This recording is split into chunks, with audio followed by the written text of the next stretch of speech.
Han Li was currently on his way to the Mulan Plains as a streak of azure light. His objective was naturally to return to the Great Jin, so he could secure those ghost-sifting banner from the yin-sifting sect. Even though he had failed to progress to the deity transformation stage earlier, what was undeniable was that he had reached the pinnacle of the late nascent soul stage. As such, he was feeling a lot more confident about this trip. If he recalled correctly, following the death of old devil Qian, the yin-sifting sect should have only had late nascent soul cultivator left, and that was their sect master. As long as he didn't barge in like an idiot and try to fight the entire sect through brute force, it shouldn't be a difficult task for him to obtain the ghost-sifting banners. The master of the yin-sifting sect also seemed to have a vendetta against him, as he had slain his Dao companion on the past. In that case, taking advantage of this opportunity to kill this man would be killing two birds with one stone for Han Li. Otherwise, he could come back to bite Han Li later. Prior to progressing to the late nascent soul stage, it would have been difficult for Han Li to ensure self-preservation in the face of such a powerful foe, let alone attempt to kill him, so he naturally wasn't going to take the risk. However, he was far more powerful than he once was, and he had to obtain the ghost-sifting banners anyway, so he naturally wasn't going to allow this man to live any longer. Han Li couldn't ensure that he would constantly be at the Drifting Cloud sect. If this great cultivator were about to reach the conclusion of his lifespan and was driven to launch a kamikaze attack against the Drifting Cloud sect to take revenge before he died, Nangong Wan and the others would be in severe peril. With that in mind, an intense wave of killing intent swept through Han Li's heart. He was naturally very disappointed that he had failed to make a breakthrough using the glacial flame sink devils, but he wasn't truly distraught as he still had the divine essence-effused light as a backup plan. During this trip to the Great Jin, aside from taking the ghost-sifting banners, he also had two other things that he had to take care of. Otherwise, if he were to cultivate the divine essence-effused light, he would be confining himself to a certain place, and he wouldn't be able to take care of anything in person until he completely mastered the divine essence-effused light. As such, he had to take advantage of this period of freedom to take care of everything in advance. Among the things he had to do, finding the Purisun flame essence and using glacial essence to refine the returning sun water was absolutely imperative. As long as he could refine the returning sun water, his lifespan would increase by a quarter. No cultivator would be willing to give up on something like this that absolutely defied the natural order. To Han Li, who already stood at the pinnacle of all cultivators in the human world, the temptation of this returning sun water was even more immense. After using a soul search technique on Master Arctic Dragon's nascent soul in the North Night Palace, Han Li had discovered some leads about the Purisun flame essence. As such, everything was already in place, and he simply needed to set things into motion. As for the other thing he had to do, it was nowhere near as important in comparison, and he was only going to do it along the way. It would be good if he could succeed, but whether he succeeded or not didn't matter all that much. The second thing that he had to do was to travel to the Hidden Fortune Pavilion and ask them for the secret technique required to refine a spatial pocket. Back when he had participated in the grand auction in the Jin Empire, the shopkeeper of the Hidden Fortune Pavilion had told him that one could use a spatial rift to refine a spatial pocket. At the time, he had been very intrigued and wanted to refine a personal space of his own. After all, virtually all nascent soul cultivators had their own secret cave abodes aside from the cave they were living in that was out in the open. Some of them would even have several of those secret cave abodes, and they would often store their most valuable treasures in there in case some kind of mishap would befall them. Han Li had always been busy with his cultivation, so he didn't have the time to consider such things. The reason why Han Li had suddenly thought of this naturally wasn't because he wanted to create a secret cave abode to store his treasures in. Instead, he wanted to create a secure place for himself to cultivate the divine essence-effused light in. If he could refine his own spatial pocket and only leave an obscure teleportation formation in the outside world leading into the spatial pocket, as long as he could control the teleportation formation with the spatial pocket, even a deity transformation stage assailant wouldn't be able to do anything to him. Even if his enemies were to destroy the teleportation formation in the outside world in a fit of rage, with his current powers, it would be simple for him to tear through space so he could emerge from the spatial pocket, as opposed to being trapped in there. In contrast, cultivators capable of tearing through space in the outside world wouldn't be able to find his spatial pocket unless they were aware of the precise spatial incision point. Han Li had learned about all this through arduous research. Of course, if that plan failed to eventuate, it wouldn't be impossible for Han Li to find another obscure location to cultivate in. However, that clearly wasn't as safe and secure as a spatial pocket would be. Having said that, the refinement method of the spatial pocket was known only to the Hidden Fortune Pavilion, so it would most likely be rather difficult for him to request it. But then again, if a great cultivator were to request anything from any power, regardless of how reluctant that power would be to provide it, they would most likely still do their best to satisfy that great cultivator's request. After all, no power would be willing to make a late nascent soul, great cultivator their enemy if they could afford it.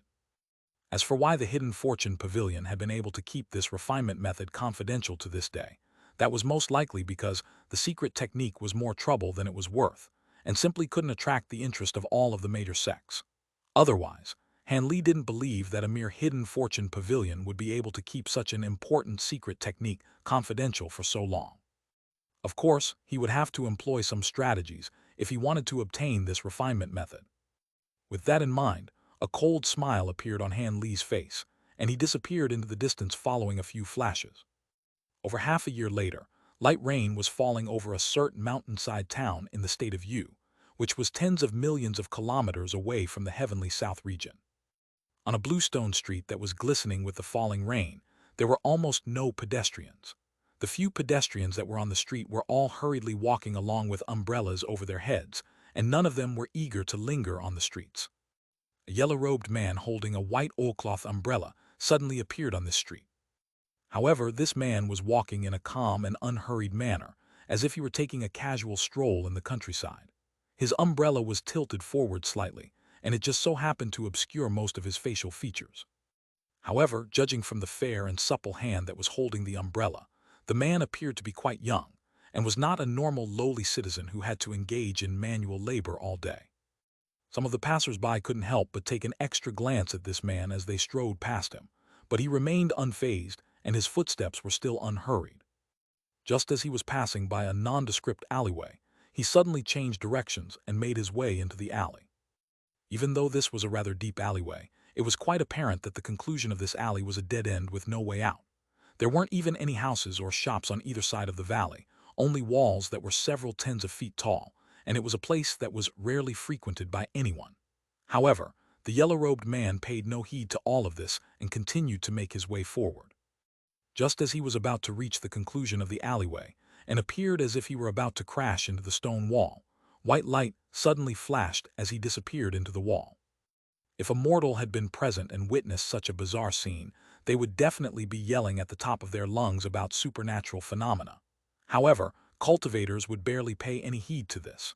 It was just an extremely simple illusion technique, so there was no need for alarm. However, if that cultivator were to pass through the complex layers of restrictions beyond this illusionary wall, they would most likely be flabbergasted as well. This was because there was a gargantuan jade gate over 1,000 feet tall behind those layers of restrictions.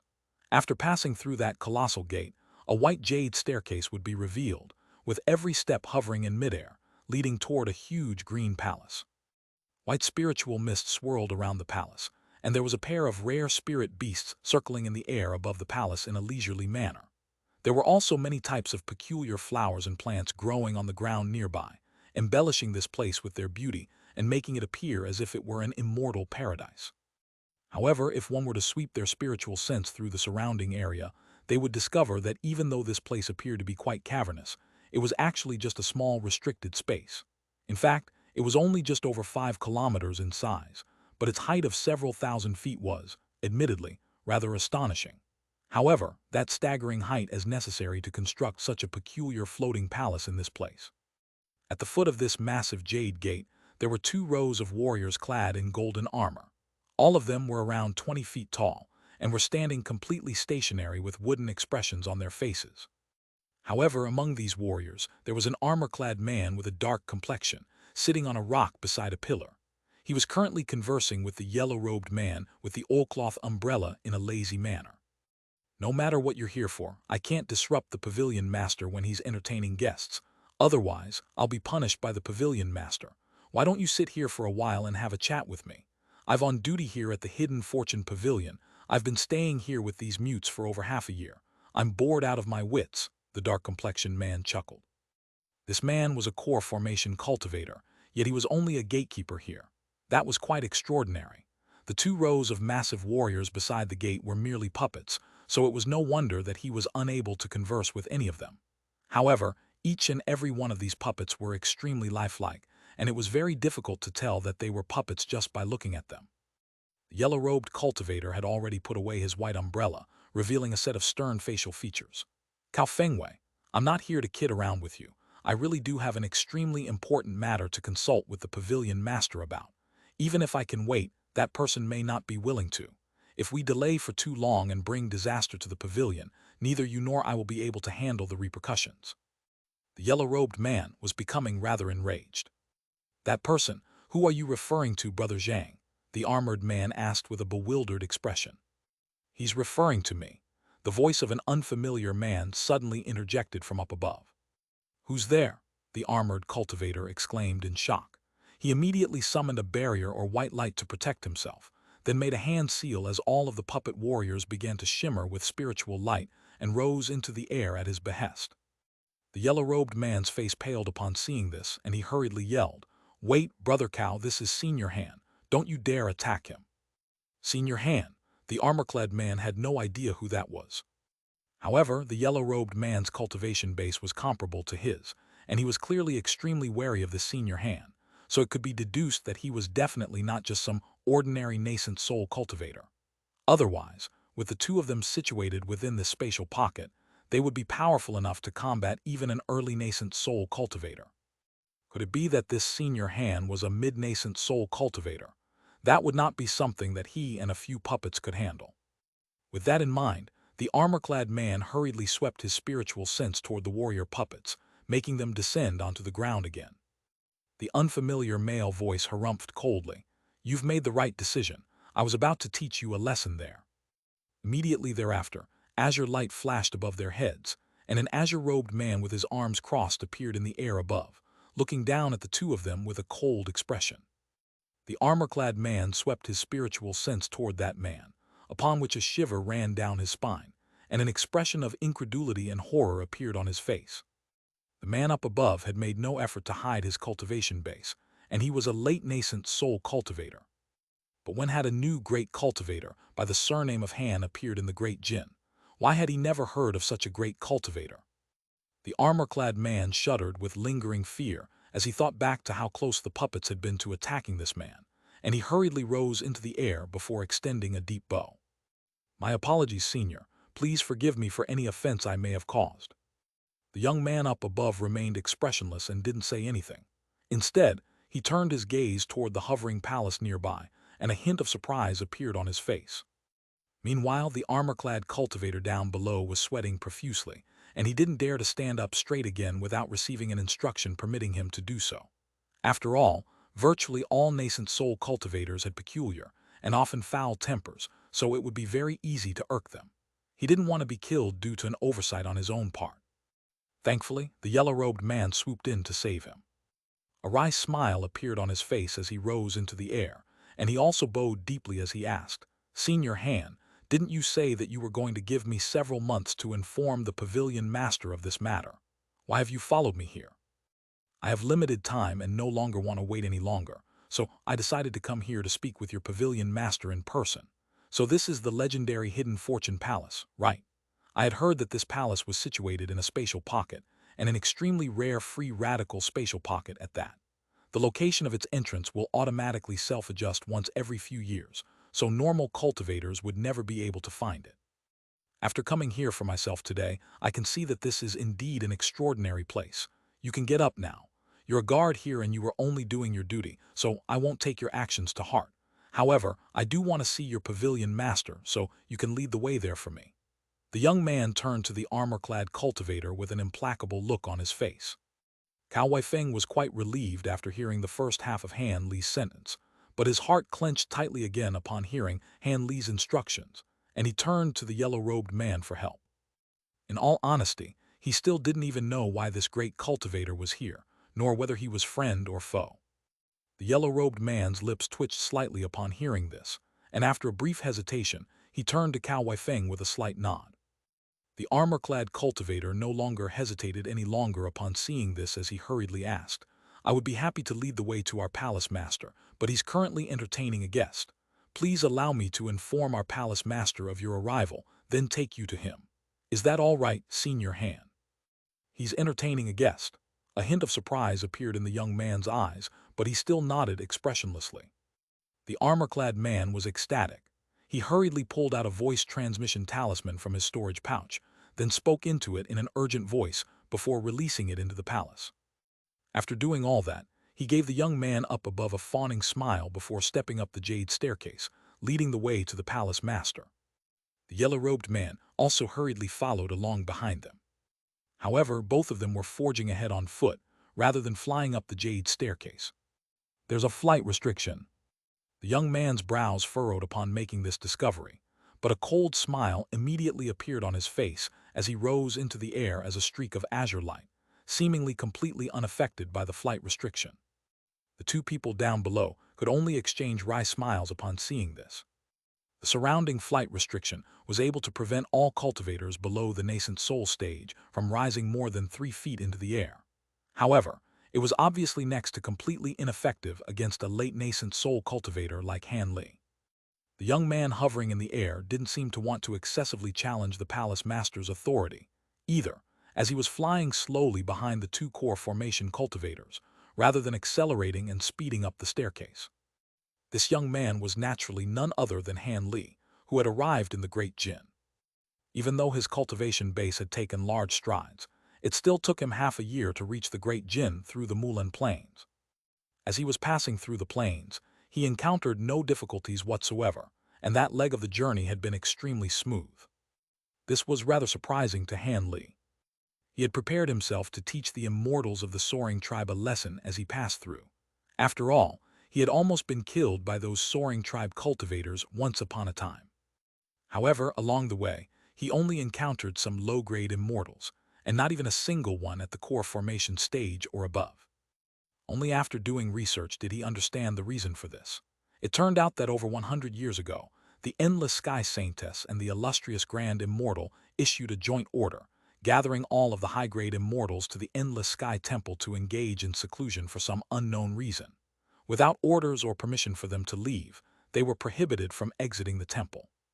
Through this order, the Endless Sky Saintess and the illustrious Grand Immortal seemed to be trying to forcibly increase the overall power of the cultivation world in the soaring tribe. Han Li was naturally a little disappointed after hearing about this information. However, he certainly wasn't going to rush over to the Endless Sky Temple to hunt them. After all, the soaring tribe was quite a force to be reckoned with, and if he were to attack the Endless Sky Temple, he'd be facing the might of their entire tribe rather than just a single cultivator or two. This was different from killing that Elder Ximen of the Star Palace, whom he had a personal vendetta against. The power of the entire soaring tribe was something that he still had to be rather wary of. With that in mind, Han Li relinquished his plan to pick on the soaring tribe, leaving the Mulan's plains and continuing his travels toward the Great Jin. Obtaining the refinement method for the spatial pocket was simpler and less time-consuming than the other two things that he had to do, so he decided to take care of this matter first. He first visited a renowned market in a certain state within the Great Jin, then tracked down a branch of the Hidden Fortune Pavilion. He told the shopkeeper of the branch, who was the yellow-robed man, that he wanted to purchase the refinement method for the spatial pocket. If a normal nascent soul cultivator had stated such a request, the shopkeeper would have most definitely rejected him without a second thought. However, Han Li hadn't been hiding his cultivation base in the slightest, and the late core formation stage shopkeeper was petrified to be in the presence of a great cultivator. As such, he could only offer a respectful smile as well as a rather uneasy explanation. He had no right to even know the refinement method for a spatial pocket, let alone sell it. As such, he would have to ask the master of the Hidden Fortune Palace for a verdict. This was quite an important matter, so it would be inappropriate just to send out a voice transmission talisman. Thus, he had to pay a visit to the palace in person, and he was asking for Han Li to wait 2 to 3 months for his reply. Han Li felt this to be quite reasonable, so he agreed. However, he wasn't actually just going to sit around and wait for so long. Instead, he unleashed a secret technique to track the yellow-robed man to this place. As far as he was aware, even though the Hidden Fortune Pavilion was supposed to be just a chain of shops, they actually had connections with many of the renowned righteous sects, as well as Devil Dao sects. Furthermore, they also had a late nascent soul great cultivator as their guest Grand Elder. Very little was known about this guest Grand Elder, and he was an extremely mysterious character. However, none of that mattered to Han Li. As long as this guest Grand Elder wasn't the master of the Yin Sifting Palace, even if he were an elder of the Heavenly Devil Sect or the High Zenith Sect, it wouldn't have anything to do with him. As such, even though he intended to secure this secret technique through intimidation, he wasn't going to really ask for it free of charge. Instead, he had already prepared a large quantity of spirit stones and rare materials in advance. As such, there really was no reason for them to risk offending a great cultivator just to maintain the confidentiality of a secret technique that was more trouble than it was worth. Upon reaching around the halfway mark on the staircase, the sound of a tolling bell suddenly rang out from the hovering palace, extending a welcome to the guest of the Hidden Fortune Palace. A dozen or so streaks of light then shot forth from within the palace, soon revealing themselves to be a group of cultivators. All of them hovered in the air on either side of the entrance to the palace, seemingly unaffected by the flight restriction in place. Two people emerged from the center of the group, standing side by side as they looked down on Han Li and the others. Han Li's brows furrowed upon seeing this, but his expression quickly reverted back to the normal. He abruptly raised a foot and covered a distance of over 100 feet with a single step.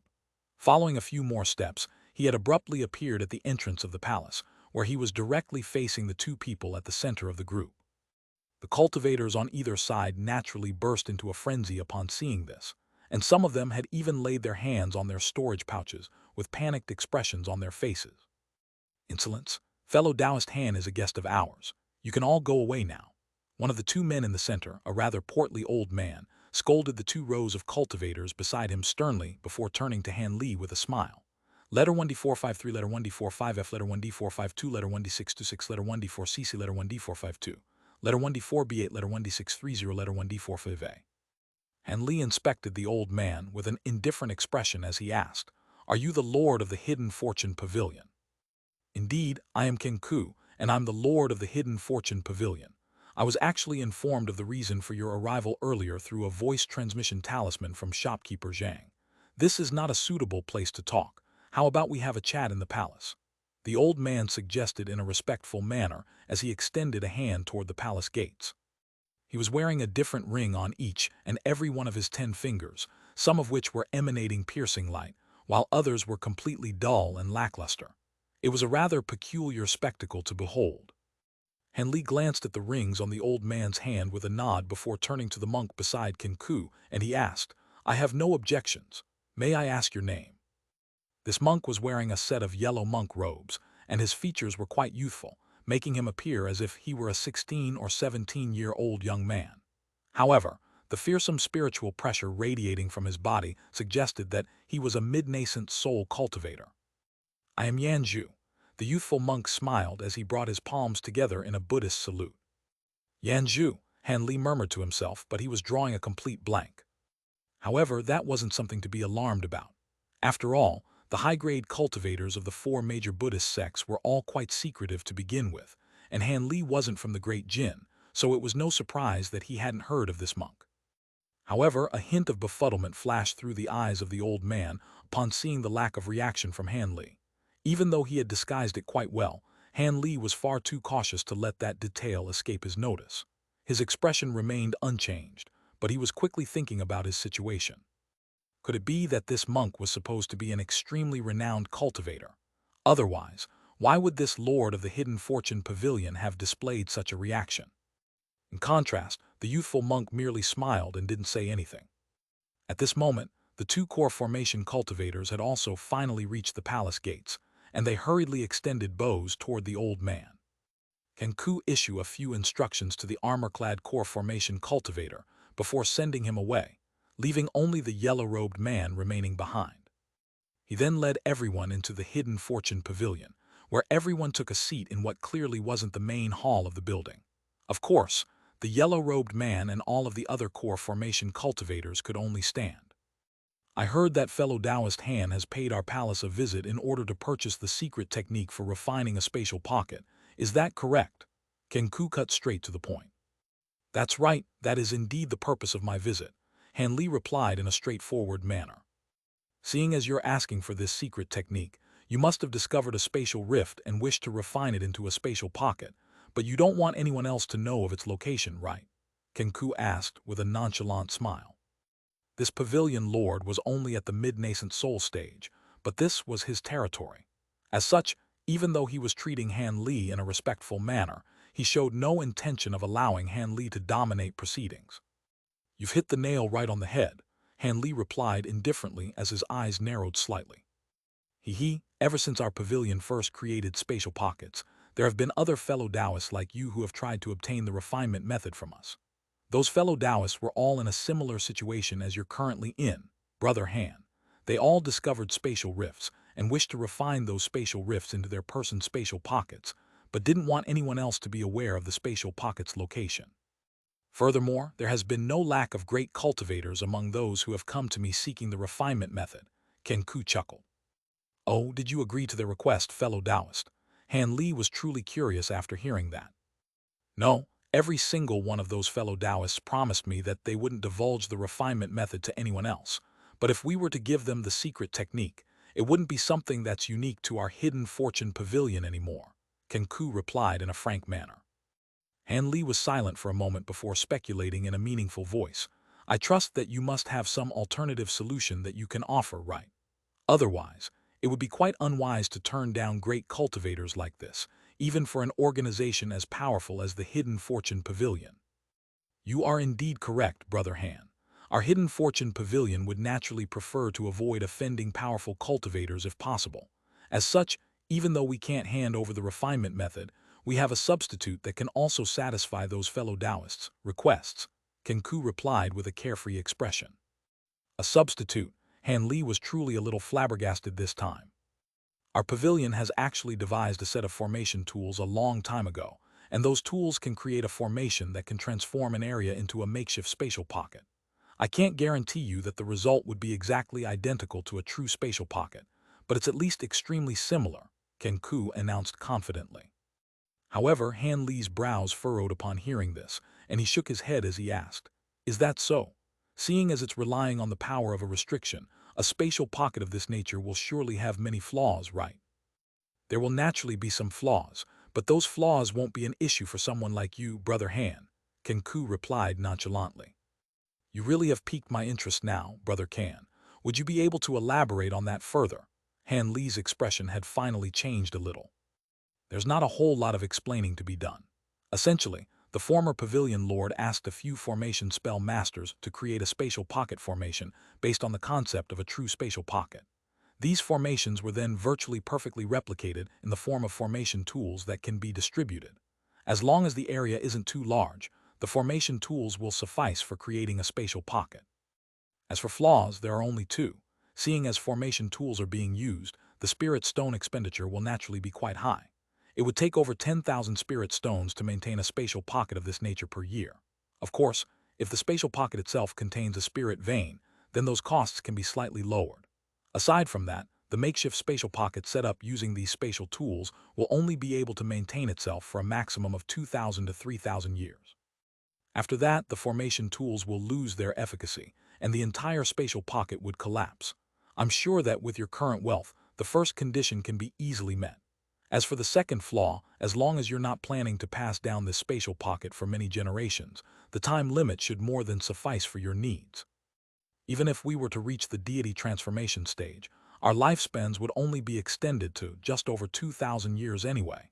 Kenku elaborated with a slightly smug expression on his face.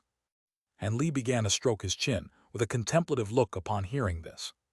How about it? Are you interested in our pavilion's formation tools? If so, we'll be sure to sell you a set at a discounted price.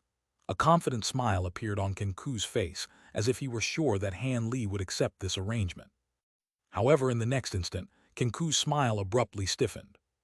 After contemplating for a long while, Han Li shook his head and said, I still want the refinement method for the spatial pocket. Not only did the yellow-robed core formation cultivator's expression change upon hearing this, Even the monk named Yanzhu had turned to appraise Han Li with a hint of surprise in his eyes.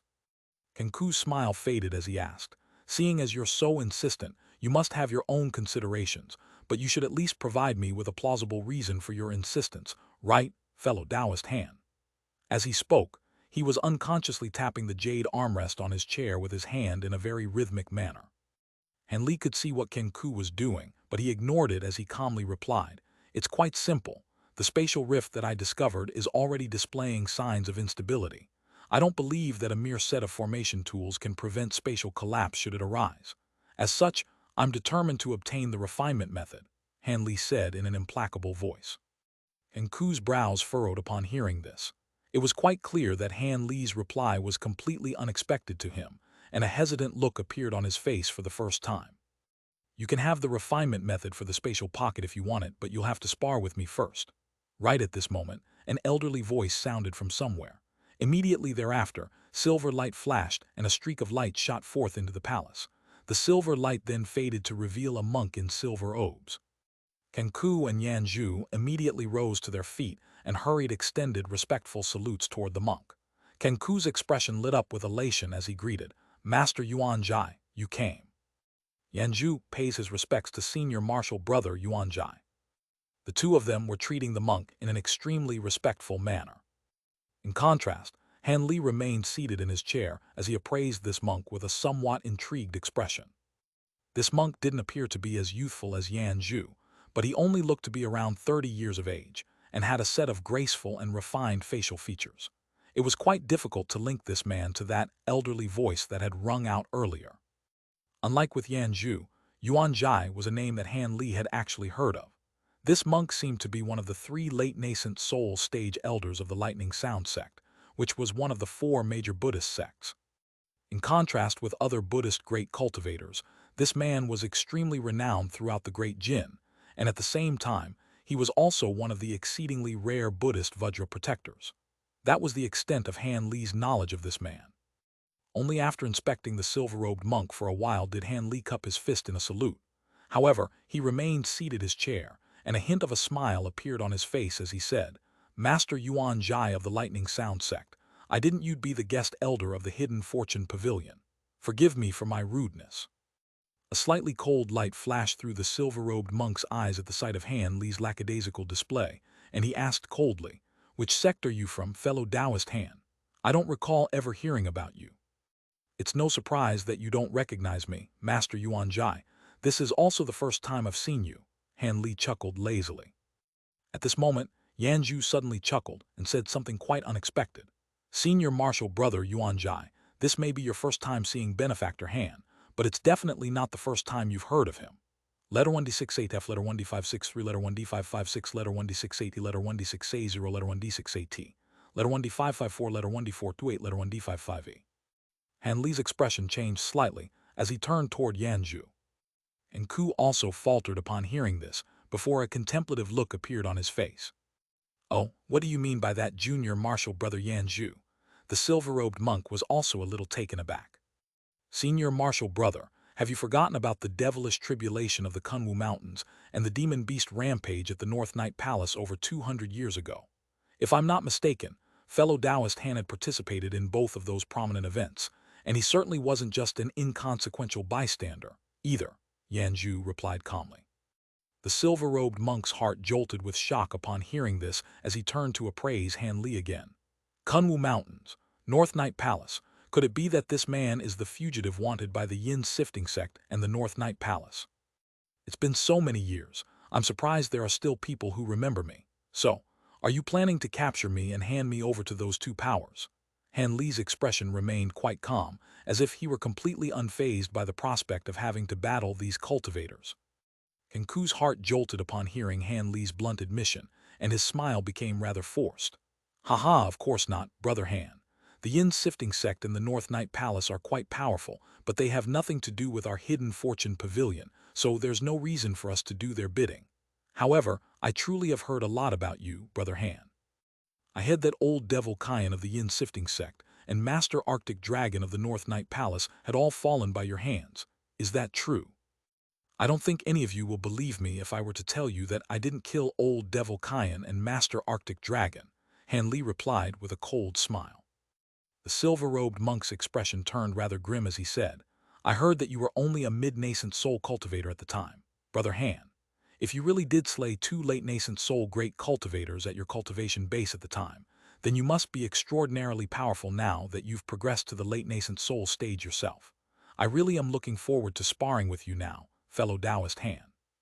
Upon hearing the monk's bold challenge, Kenku hurriedly interjected, Surely there's no need for that, Master Yuan Jai. If Brother Han truly wants to purchase the refinement method for the spatial pocket, then I'm sure we can work out a deal. It appeared that after learning about Han Li's resounding feats, the Lord of the Hidden Fortune Pavilion had changed his mind, and no longer wanted to pit their guest Grand Elder against Han Li. You won't sway my decision, fellow Taoist Kenku. Even without this matter concerning the spatial pocket, I'm still determined to spar with fellow Taoist Han. I've been stuck at the late nascent soul stage for many years, and I've been looking for fellow Taoists of the same cultivation base to test my skills against, as well as to see if I can learn some things through sparring that will assist in taking me to the next level. If fellow Taoist Han really is as powerful as the rumors suggest, then there's no way that I'm giving up on this opportunity. The silver-robed monk seemed to be very determined. Kenku's expression immediately soured upon hearing this, and he turned Yan Zhu for assistance. There's no need for you to feel troubled, Benefactor Kan. This is only a sparring match, and it'll be mutually beneficial to both senior martial brother Yuan Jai and fellow Taoist Han. In all honesty, I also want to witness the power of the most elite cultivator that the Heavenly South region has to offer, Yan Zhu said with a smile. Kenku was completely speechless. You know where I came from. Upon hearing mention of the Heavenly South region, Han Li's heart stirred as his expression darkened. Yan Zhu seemed to be able to glean Han Li's thoughts, and he replied in an unhurried manner. There's no need to be alarmed, Brother Han. You're naturally extremely mysterious to normal cultivators, but for major powers like our Lightning Sound sect, it's not difficult to track down your origins. Do you really think that the Yin Sifting sect and the North Night Palace are unaware of this information? It's just that they're wary of your powers and are pretending to be oblivious. After all, both sects have lost a great cultivator each, as well as several other nascent soul elders. They're currently far too busy dealing with other sects that are trying to take advantage of the situation to plot against them, so they don't have the spare capacity to come after you. Otherwise, you wouldn't have been able to live such a leisurely life in the Heavenly South region these past years, fellow Taoist Han. Han Li's expression eased slightly upon hearing this, and he said, That's true. I don't know about other sects, but the Yin Sifting sect is most likely aware of my origins. However, I have no interest in sparring with a cultivator of the same cultivation base unless I stand to gain from it. Fellow Taoist Kenku, I'm only willing to accept this challenge if you promise me that you'll hand over the refinement method should I defeat Master Yuan Jai. The silver-robed man faltered upon hearing this before turning to Kenku. Kenku's expression became rather indecisive, but he made up his mind after a short while. A smile appeared on his face as he said, Seeing as fellow Taoist Han is this confident, it wouldn't be right for me to turn you down. If you can defeat Master Yuan Jai in a sparring match, then I have no qualms offering up the refinement method for the spatial pocket. And Li chuckled as he rose to his feet and immediately said, That's all I needed to hear, fellow Taoist Kenku. Please enlighten me, Master Yuan Jai. In all honesty, I'm actually very curious about Buddhist secret techniques as well. I hope you won't disappoint me, Master Yuan Jai. His words sent a stir running through all of the core formation cultivators present. They were also clearly very much looking forward to the upcoming sparring match. Meanwhile, Yan Zhu stood off to the side, in silence with a profound smile on his face. A cold smile appeared on the silver-robed monk's face, and a hint of ferocity had appeared on his refined features. The Hidden Fortune Palace won't be big enough to house a sparring match between the two of you. How about we take this outside, fellow Taoists? I'm sure the flight restriction won't be an issue to either of you, Kenku suggested. I have no objections, the silver-robed monk nodded in response. We'll do as you say, Pavilion Lord Kan. Han Li also accepted this arrangement in a nonchalant manner. Thus, all of them immediately made their way out of the palace. Everyone else remained standing on the spot, while Han Li and the silver-robed monk rose into the air. Han Li did so as a streak of azure light, while a white lotus flower appeared beneath the monk's feet, slowly carrying him into the air. Moments later, the two of them appeared in the sky high above the Hidden Fortune Palace, facing one another with a distance of several hundred feet between them. The silver-robed monk stared at Han Li for a while before suddenly uttering a Buddhist prayer, upon which a layer of faint golden light appeared over his face. Han Li's lackadaisical expression faded upon seeing this, and his brows furrowed as he suddenly asked, "I had heard that Master Yuan Zhai was a Buddhist Vajra protector. Could it be that you've cultivated the legendary Bright Jade arts?" The silver-robed monk faltered slightly upon hearing Han Li identify his cultivation art, but a proud expression quickly appeared on his face as he replied, "Oh, I didn't think that you would be so knowledgeable about our Buddhist cultivation arts, fellow Taoist Han. Indeed, I am cultivating the Bright Jade arts. Please enlighten me, fellow Taoist Han." He joined his palms together and began to utter a series of Buddhist chants, following which silver runes surfaced over his silver robes. At the same time, all of the skin on his body began to take on a faint golden hue, making him appear as if he were a golden Buddha that had descended upon this world. Han Li's expression remained unchanged, but his heart jolted slightly upon seeing this. The signs displayed by the monk clearly indicated that he already mastered the fourth layer of the Bright Jade arts. This meant that his body was already as hard as the average treasure, so he would most likely be able to combat a normal flying sword with his bare hands alone. However, if that was the extent of his powers, then he was naturally no match for Han Li. Han Li wasted no further time with words as he swept his sleeve through the air. A crisp ringing sound immediately rang out as several tens of golden flying swords shot forth from his sleeve, transforming into streaks of light that were around a foot in length each as they circled around his body. Immediately thereafter, Han Li made a hand seal and cast an incantation seal into the air. All of the sword around him shuddered as they began to radiate brilliant golden light, multiplying by sevenfold in an instant to create several hundred identical streaks of light. All of a sudden, the entire sky had been illuminated by golden light, creating a dazzling and formidable golden wave. Kenku and all of the other spectating core formation, cultivators' expressions changed in unison upon seeing this. They could sense that just the golden swords that Han Li had summoned alone would be enough to vanquish an average nascent soul cultivator.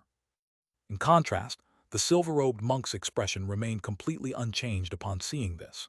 He merely raised his hands, and red and green spiritual light shimmered in his hands at the same time, transforming into a crimson Buddhist staff that was several feet in length, as well as a string of shimmering green Buddhist beads.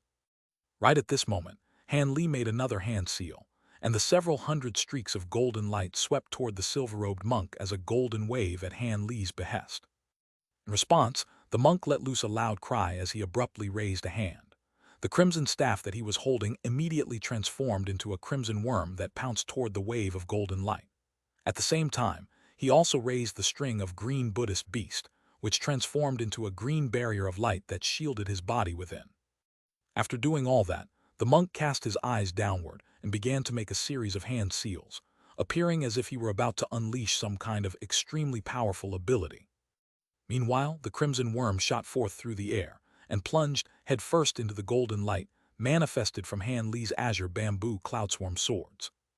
The worm was struck by over 100 swords at once, but it wasn't immediately torn into shreds as Han Li expected. Instead, it was baring its fangs and swinging its claws through the air, launching a ferocious counterattack against the golden swords around it. Myriad-year flame coral, Han Li murmured to himself upon seeing this, and a hint of surprise appeared in his eyes. After adding auric essence to all of his flying swords, they possessed immense destructive power. However, there were a few materials that in the human world that could still withstand his flying swords, and myriad-year flame coral was one of those materials. However, this material was even rarer than auric essence, yet this monk had somehow been able to source it and add it to his Buddhist staff. Furthermore, it appeared that the proportion of myriad-year flame coral in the staff was quite high. Otherwise, it would definitely have been unable to remain unscathed in the face of so many flying swords. Han Li was rather surprised by this development, and he immediately changed his plan of attack. A small proportion of his flying swords remained behind to combat the red worm, while most of them skirted around and hurtled toward the silver-robed monk. The monk paid no heed to the oncoming streaks of golden light and continued to make his hand seals, seemingly very confident in the light barrier manifested by his string of Buddhist beads. Han Li harumphed coldly upon seeing this. Scintillating golden light radiated from his flying swords, and they became even more fearsomely powerful.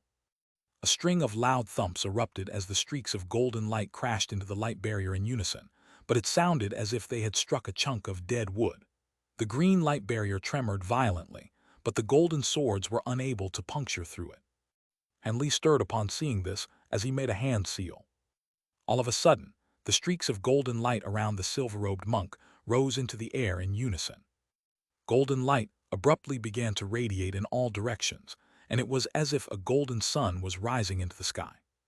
After the incandescent golden light faded, a massive golden sword that was several tens of feet in length was revealed. At this moment, Hanli pointed a finger without any hesitation. The golden light shimmering on the surface of the huge sword dimmed, but a layer of white glacial light appeared in its place. Soon, thick layers of ice crystals had materialized, transforming the sword into a gargantuan ice sword over 100 feet in length. The entire sword was glittering and translucent, and all of the spectators drew a sharp breath in unison at the sight of its sheer enormity. The silver monk's expression finally changed drastically upon seeing this. Right at this moment, Hanli swept a hand downward with a cold expression and uttered the word slash. The ice sword tremored before crashing downward with devastating force. Before it had even struck the green light barrier, fluctuations that were visible to the naked eye began to surface in the surrounding space. A loud screeching sound also erupted at the same time, and it was as if a glacial mountain were crashing down from the heavens. The silver-robed monk was indeed quite confident in the durability of his green light barrier, but he definitely didn't dare to allow it to be struck by that fearsome attack. As such, he uttered a Buddhist chant, and the white lotus flower beneath his feet twirled, following which he disappeared along with the lotus amid a burst of seven-colored Buddhist light. The giant sword's devastating attack struck thin air as a result. In the next instant, a burst of white light flashed several tens of feet away, and the lotus flower appeared once again. The monk then also emerged above the white lotus, and at the same time, he made a final hand seal to complete the sequence. A wave of astonishing spiritual pressure immediately surged forth from his body, and a massive projection around 50 to 60 feet tall suddenly materialized above his head. This projection's entire body was shimmering with golden light, and its facial features were extremely sinister. It had a head of curly hair, and its upper body as entire nude. The projection was the spitting image of the legendary Buddhist angry eye Vajra. As soon as the Vajra projection appeared, the silver-robed monk immediately let loose a loud cry as he threw two punches toward the massive ice sword from afar. A resounding boom rang out as the golden Vajra projection emulated the monk's movements, striking out at the sword with its fists. Two balls of golden light exploded, and the massive ice sword was sent flying through the air amid a thunderous boom, only managing to barely arrest its momentum after cartwheeling through the air several times. Hanli hurriedly turned his gaze toward the sword, upon which a hint of shock surged through his heart. He discovered that after being struck by the golden Vajra projection, the layer of ice covering the section of the sword struck by the Vajra's fists had been completely shattered, revealing the shimmering golden sword within. Hanli was quite bewildered upon seeing this. The silver-robed monk appeared to be using a cultivation art that wasn't exactly the same as the bright Jade arts, but somehow seemed to be related to it. However, after refining all of his flying swords again during seclusion, there was an astonishing amount of profound Jade infused into each and every sword, reaching the upper limit on the amount of profound Jade each sword could contain. As such, there was definitely enough glacial chi within the azure bamboo cloudswarm swords to support more than one attack. As such, Hanli made a hand seal, and white glacial light surfaced on the section of the sword where the layer of ice had been shattered. The ice layer immediately repaired itself before the ice sword swept toward the monk again. The power imbued within the gargantuan ice sword was just as formidable as ever, making it appear as if the monk's last attack hadn't actually dealt it any substantial damage. Only now was the silver-robed monk realizing what a troublesome prospect this massive ice sword was to deal with. His expression darkened, yet he unleashed no movement techniques to evade the oncoming attack. Instead, his body swelled and his arms suddenly thickened significantly, following which he clapped his hands together as fast as lightning. A loud thump rang out as the Vajra projection emulated his movements, bringing its two massive hands together to catch the ice sword in midair, thereby preventing it from being able to continue in its descent. The Vajra projection was objectively quite massive, but it was nowhere near the size of the gargantuan ice sword. As such, the Vajra projection was made to look like a small child catching a sword. However, it really did manage to stop the ice sword cold in its tracks. Han Li's pupils contracted upon seeing this, and he really was quite shocked by this turn of events. Setting aside the enormous power imbued within the ice sword itself, just the glacial chi emanating from the myriad-year profound Jade was capable of freezing all treasures that dared to stand in its way. However, the golden Vajra projection had managed to keep the sword at bay with its bare hands, and it appeared to be completely unscathed. This really was an extraordinary secret technique. Han Li turned his attention toward the silver-robed monk to discover that he didn't seem to be in as good a condition as the Vajra projection was. Even though his arms remained resolute, his body was hunched over involuntarily, and the golden light shimmering around him was wavering unsteadily, thereby indicating that he was under a lot of pressure and strain. Han Li's brows furrowed slightly upon seeing this.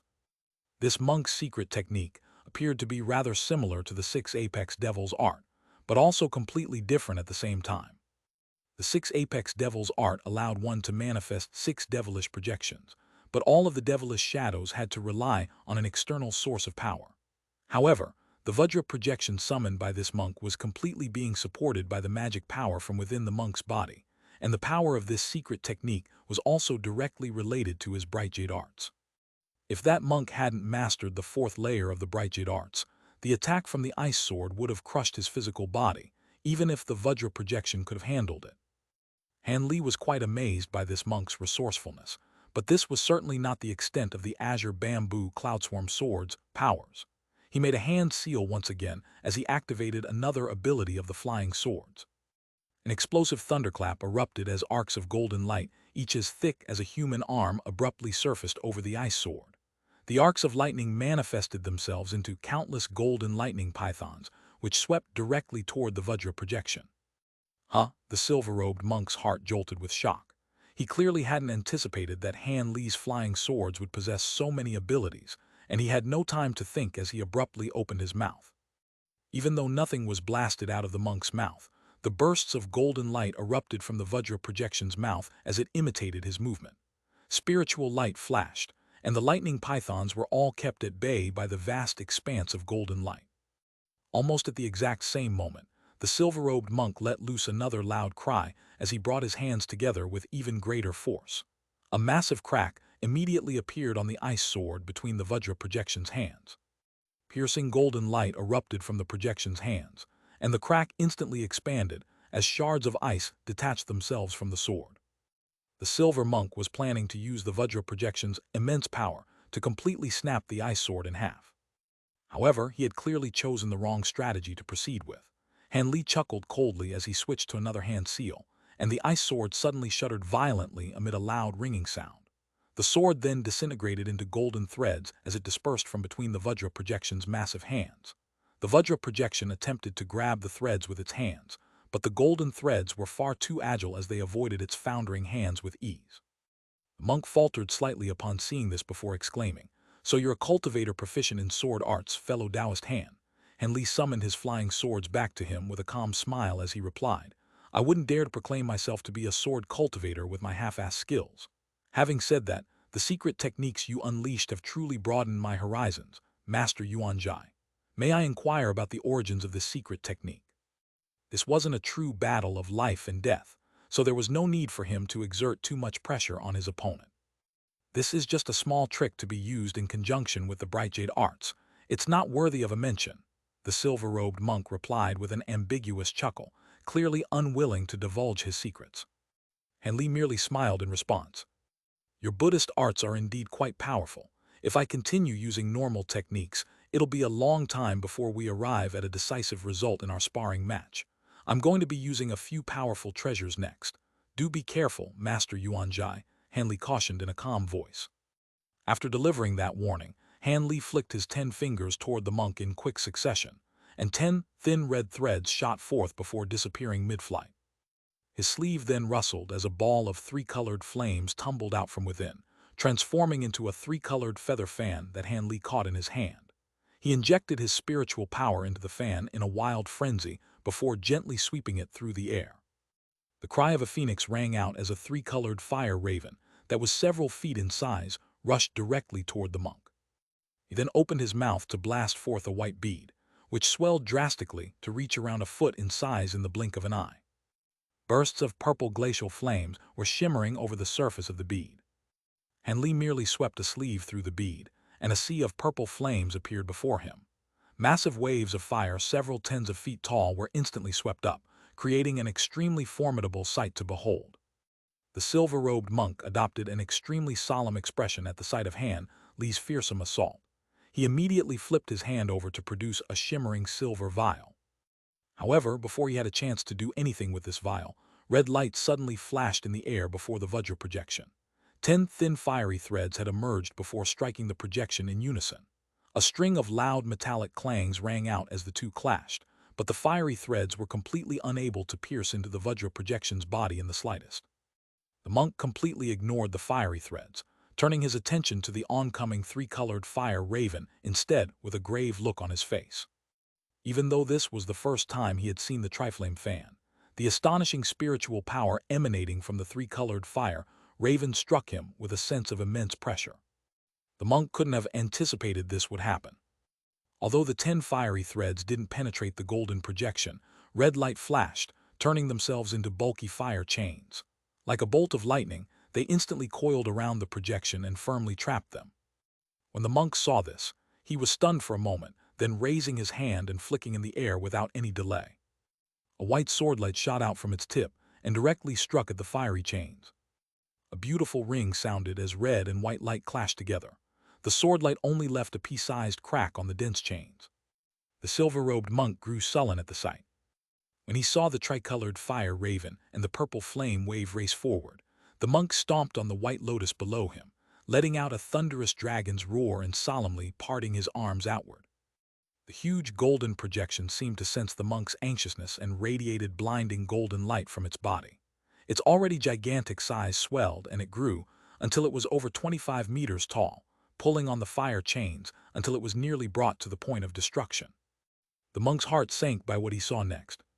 The fire chains grew alongside projection and didn't suffer the slightest strain. The monk formed an incantation gesture, and the golden projection abruptly shrunk in size, yet the fire chains followed the transformation, remaining tightly wound around it. In the following moment, the silver-robed monk's expression massively changed as well. When he saw the three-colored flame raven arrive near it as it remained defenseless, he tossed the jade bottle into the air. The silver bottle spun once in the air before directly charging at the flame raven with its mouth pointed at it. Then, it brightly glowed silver and religious chants echoed from it, followed by a large wave of 7-colored Buddhist light directly wrapping around the oncoming flame raven. The raven cried out and spread out its wings, evading it and arriving right above the silver-robed monk. But soon the light caught the raven and Buddhist light brightly shined, swiveling around the raven. With the raven wrapped tightly, it drew it back into the bottle. It seemed the light was the raven's natural enemy. The monk's expression relaxed for a moment, then pointing at the bottle in the air. Letter 1D6ATF, letter 1D5FF, letter 1D5F2, letter 1D4 1E, letter 1D430, letter 1D6AT, letter 1D41C, letter 1D698, letter 1D55E. The bottle trembled and spouted out another mist of Buddhist light. This time, it was aiming at the wave of purple flame trailing after the flame raven. It appeared he intended on using this treasure to deal with both attacks. But at that moment Han Li uttered, burst. The small silver bottle floating in the air violently shook and instantly warped in shape, its surface bending unevenly as its silver light slowly flashed. Muffled booms sounded from it, only growing louder by the second. Not good. The silver-robed monk swept his spiritual sense past the silver bottle and discovered something astonishing. Soon after, the white lotus underneath him blurred and he disappeared. All that was left behind was the meter-large lotus slowly turning in the air, and the restrained golden projection. At the same time the monk vanished, the small silver bottle flickered and let out a thunderous explosion. A three-colored halo burst out from the silver bottle, destroying it in its entirety. Talisman characters wandered in the air as the halo spread several times its size, completely submerging the white lotus and the golden projection. The golden projection remained bound by the chains, unable to move a single inch. Although the golden projection was able to somewhat withstand the flames for just a moment, it quickly collapsed like foam. As for the lotus, it was instantly vaporized. In an area over 100 meters away, white light flashed, followed by the appearance of the silver-robed monk. His expression abruptly turned deathly pale in the exact moment the golden projection collapsed, and he coughed up some blood essence. At the same time, the golden color of his flesh greatly dimmed, clearly displaying his loss of vitality. It appeared the bond he shared with that projection was much like that of a bonded magic treasure, linked to his blood and soul. Han Li expressionlessly cast a spell seal, and the roiling wave of purple flames suddenly transformed. In just a second, it took the form of a python over 30 meters long with a white pearl in its jaw and pounced towards the monk. Before it even arrived in front of the monk, it stirred up icy gales and plummeted the temperatures nearby, as if one suddenly found themselves in a snowstorm. White light flashed from below monk, producing another lotus as the one he stood in before. His legs remained still, but the lotus twirled several times and he reappeared 30 meters away. He let out a forced laugh and said, "Please stop. I won't compare my skills with you further. I concede defeat against fellow Taoist Han's amazing abilities." After the monk took the initiative to admit defeat in their battle, he looked in the direction of the broken silver bottle with a trace of pity. The bottle was a top-grade Buddhist treasure that he acquired with much difficulty. He felt deeply depressed that it was destroyed in a spar and was unwilling to continue the fight. Although both parties hadn't displayed their full powers, Han Li's abilities were superior, and the monk suffered a few injuries as well. When Han Li heard this, his gaze flickered and he waved his hand in the distance. The python of purple flame suddenly froze and burned up into purple smoke. As for the white pearl remained floating in the air, Han Li commanded it to return to him along with the fire chains. The two treasures flickered and vanished after entering Han Li's body. Han Li saluted the monk and calmly said, "You went easy on me," before dropping to the ground. Those at the gate looked upon Han Li with reverence. Although the two were both grand cultivators, Han Li was able to easily defeat Buddhist monk Yuan Jai. It was likely Ken Ku would share a similar result. The young man, monk Yanju, met Han Li's eyes and couldn't help but wear an odd expression. His previous calm was gone. Although the silver-robed monk was no match for Han Li, the hidden fortunate pavilion master smiled openly and took the initiative to be friendly. "Your fight truly opened my horizons. I hope to one day reach your heights. Since you've won, I will be discreet about this. I'll send someone to retrieve the miniature space refinement technique." "Sorry for the trouble, Pavilion Lord," Han Li replied with a faint smile. Ken Ku repeatedly replied, "Of course," and immediately took out a command token and handed it to a core formation behind him. He carefully gave his orders. The cultivator immediately received the token with both hands and hastily departed below. Apart from the hidden fortunate hall, there were several other towering pavilions in the air. They were all built grandly. Previously, some people were leaving and entering them, but due to the recent battle between Han Li and the silver-robed monk, no one else appeared from them. Carrying the command token, the core formation cultivator disappeared into one of the buildings below. At that moment, the silver-robed monk took a calming breath and descended to the ground. He took out a white medicine bottle and tossed a fire-red medicine pill into his mouth. "Master Yuan Jai, are you well?" Han Li looked over and asked. Yuan Jai looked over at Han Li and casually smiled at him as if he didn't mind the injuries Han Li inflicted on him. He aloofly answered, "I'm fine. With medicine pills, I'll only need several months to recover. But I must say that fan of yours is no ordinary treasure. Even top-grade magic treasures couldn't damage my golden projection as much as your fan, and I wasn't able to resist it in the slightest. It should be a spirit treasure replica, but not a genuine article." "The master is quite observant. My fan is indeed a spirit treasure replica," Han Li answered with a chuckle. When the silver-robed monk heard this, a faint smile appeared on his indifferent face, but just as he thought to say something, Ken Ku interjected. The fat old man rubbed his hands together and chuckled. "Fellow Taoists, we may as well continue our discussion inside the hall. I happen to acquire a bottle of the Crossing Dragon's Roar. It is said that when ordinary cultivators take a drink of it, it can accomplish about a month of dedicated cultivation. More importantly, the flavor is said to be exquisite beyond description. How about we taste it together?" At that moment, he no longer appeared to be a pavilion lord, but rather a hospitable old man of humble origins. The Crossing Dragon's Roar. I have heard of that wine's name. It is said to be created from several rare fruits that have long been extinct from the mortal world. The wine is fragrant beyond all others. Fellow Taoist, please don't be surprised. Although I hail from a Buddhist sect, I will find it hard to deny something of this value. Yuan Jai smiled upon seeing Han Li's amazement and teasingly replied, "In the past, fellow Taoist Ken Ku became a guest elder of our sect by enticing him with tens of ancient spirit wines. But don't think he is a base monk. He respects all the other commandments." His tone was friendly. When Han Li heard this, his heart stirred and he silently smiled. Then the party entered the main hall. Someplace high in the air, an azure light slowly moved forward. Past the faint cover of light was a smiling youth that fiddled with a faint red jade slip in his hand. This person was Han Li, who just left the hidden fortunate hall not long ago. He held a jade slip in hand that contained the secret technique to refine a compressed miniature space. I didn't expect that something as famous as a miniature space would have such a simple refinement technique. Most of the materials needed for it are also quite simple. If that was the case, refining it should be quite easy, Han Li muttered to himself as he flew. You can call that a miniature space. I only see it as a method of creating a fixed teleportation formation to a spatial tier. True compressed spaces are treasures that can be carried on hand and can always be entered as will. A boy's voice lazily sounded in Han Li's ear. Han Li shook his head. Although fellow Taoists' words are reasonable, it is possible to create such a treasure with the abilities of the mortal world's cultivators. Even your all-encompassing pouch and the original Blackwind flag only possess minor spatial abilities, nothing like the miniature spaces that you speak of. The boy replied with a smile, "That is reasonable. To the best of my knowledge, I only know several characters that own a true miniature space, each of them a top-grade existence in the spirit realm. Otherwise, others would have seized these treasures from them. Since you acquired the refinement technique for the compressed space, will you now head to Yin Sifting Sect and acquire the ghost sifting banners? Fellow Taoist, will you boldly face their entire sect?" "Of course I won't," Han Li shook his head. "Even if the Yin Sifting Sect only has one grand cultivator, they are still one of the 10 great devil Tao sects. Who could know what fearsome restrictions they've placed inside their sect, or what other killing measures they have in place?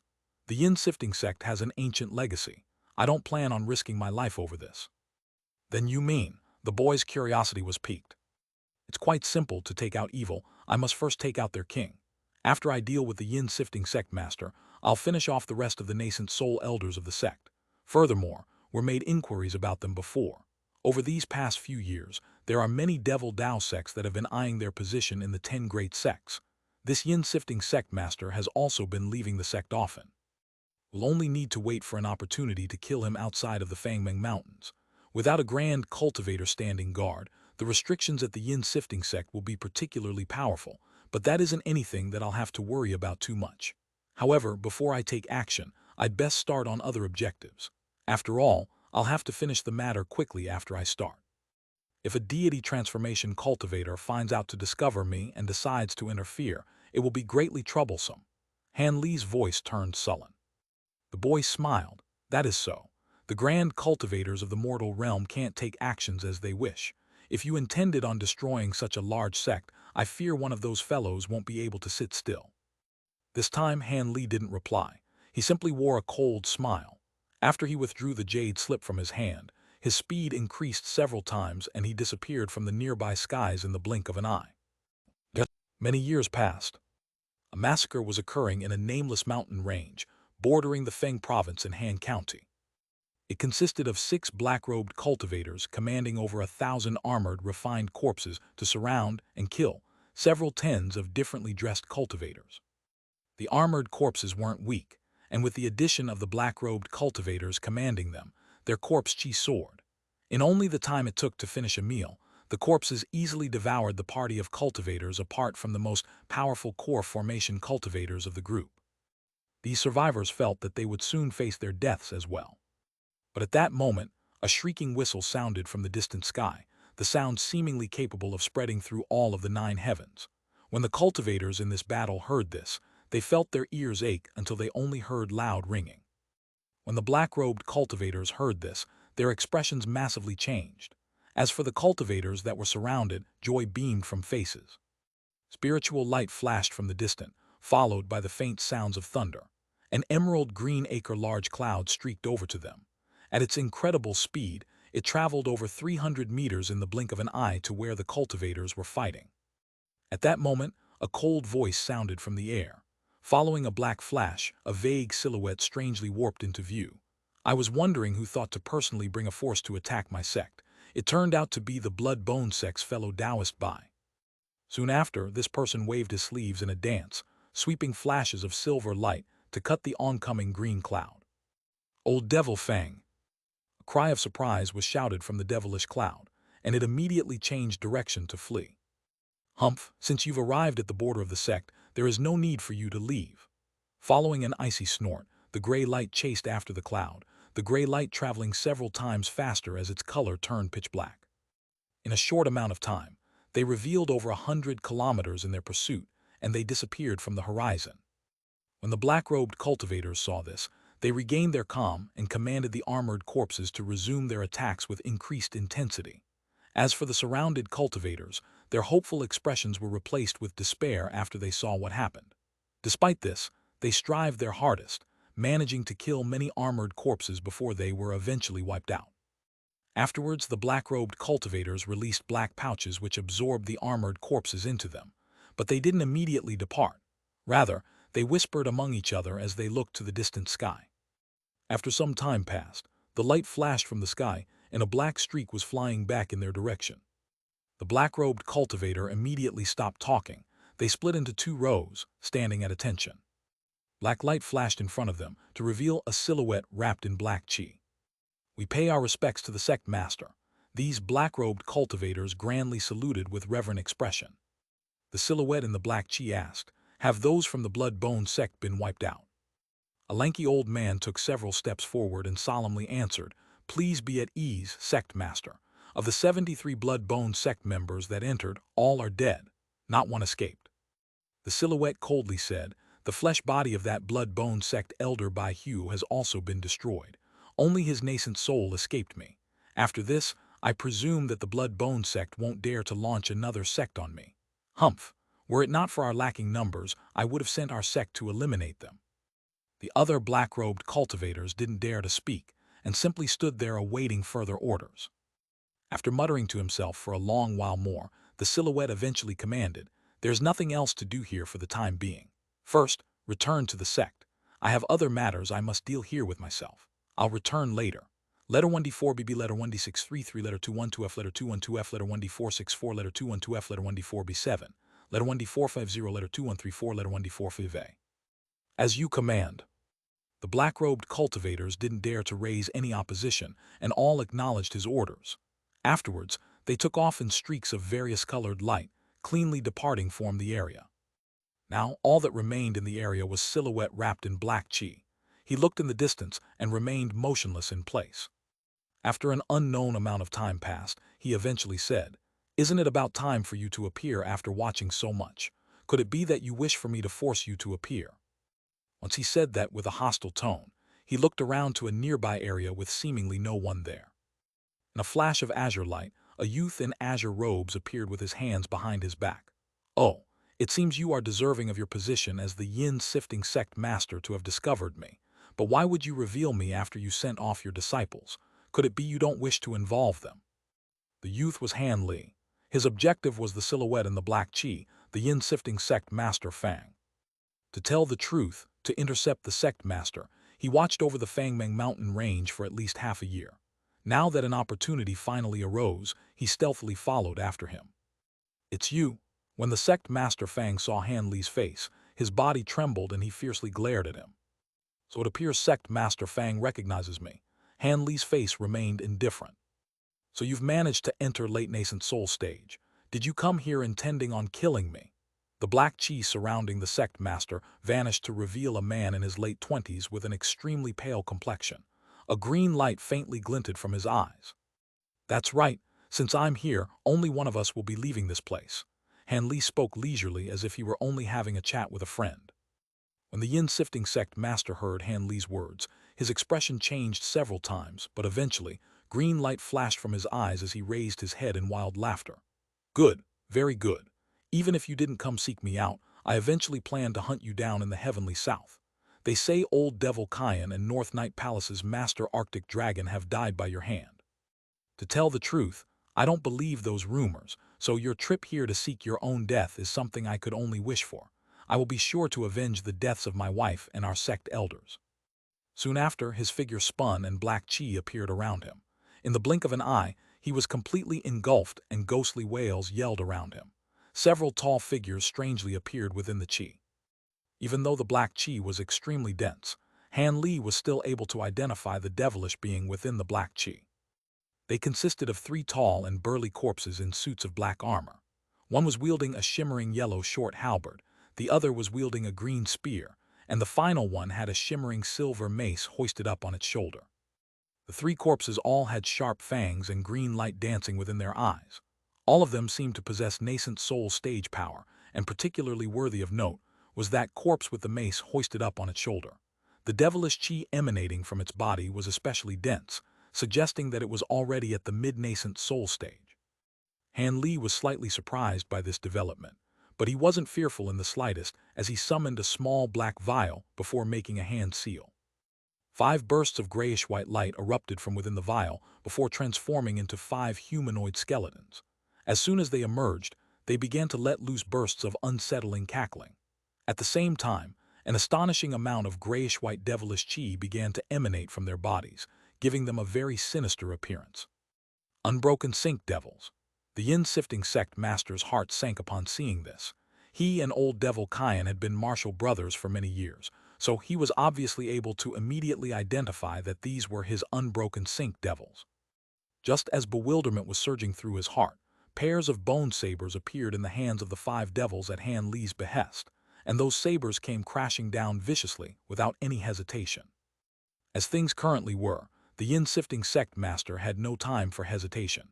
He could only grit his teeth as the 3 armor-clad corpses within the black chi rushed out toward the 5 devils. Meanwhile, he rustled his sleeve to produce a black bead, then flipped over his other hand to summon a veil-like yellow object. However, before the Yin-Sifting Sect master had a chance to use these 2 treasures, the 3 corpses had already clashed with the 5 devils. Just as they were about to come into contact with one another, the 3 armor-clad corpses opened their mouths to expel 3 bursts of putrid green mist. This was the corpse poison that had been accumulating within their guts for countless years. If a normal cultivator were to be struck by this poison, they would most likely lose most of their cultivation base if not be killed on the spot.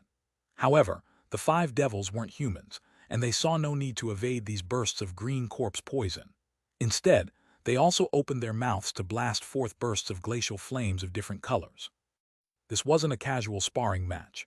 Han Li was intent on killing this Yin-Sifting Sect master. As such, he immediately unleashed his 5 glacial flames, which had been cultivated to the height of their powers. The 5 different colored glacial flames intertwined with one another, creating a 5-colored sea of fire that surged toward the 3 corpses. Not only did the sea of flames completely vanquish the corpse poison, they went on to engulf the 3 oncoming corpses as well. The fearsome armored corpses immediately slowed down significantly amid the 5-colored sea of flames. However, these corpses weren't completely pushovers. Even though they seemed to be moving at less than a tenth of their original speed, they were able to expel inky black corpse chi from their bodies to keep the glacial flames at bay, thereby preventing them from being inundated right away. The 5 devils refrained from charging ahead upon seeing this. Instead, they retreated to several feet away while continuing to blast forth streams of glacial flames, thus ensuring that the 3 corpses remained trapped within the sea of flames. The Yin-Sifting Sect master's expression darkened significantly upon seeing this. These 3 armored corpse monarchs had been painstakingly nurtured by him for centuries, and all of them possessed extremely powerful bodies and abilities. Never would he have thought that they would be nullified so easily by the unbroken Sync Devils, to the extent that they weren't even able to unleash a single one of their abilities. Just what kind of flames were being blasted out of the mouths of the 5 devils? These 5 devils were clearly the same ones that old devil Qian had refined, so how had they managed to gain such extraordinary abilities after being taken by Han Li? A sense of foreboding welled up in the Yin-Sifting Sect master's heart as his mind scrambled for answers. At the same time, he immediately tossed his 2 treasures into the air without any hesitation. The yellow veil-like treasures rotated in the air before instantly transforming into a massive net that was several hundred feet in size.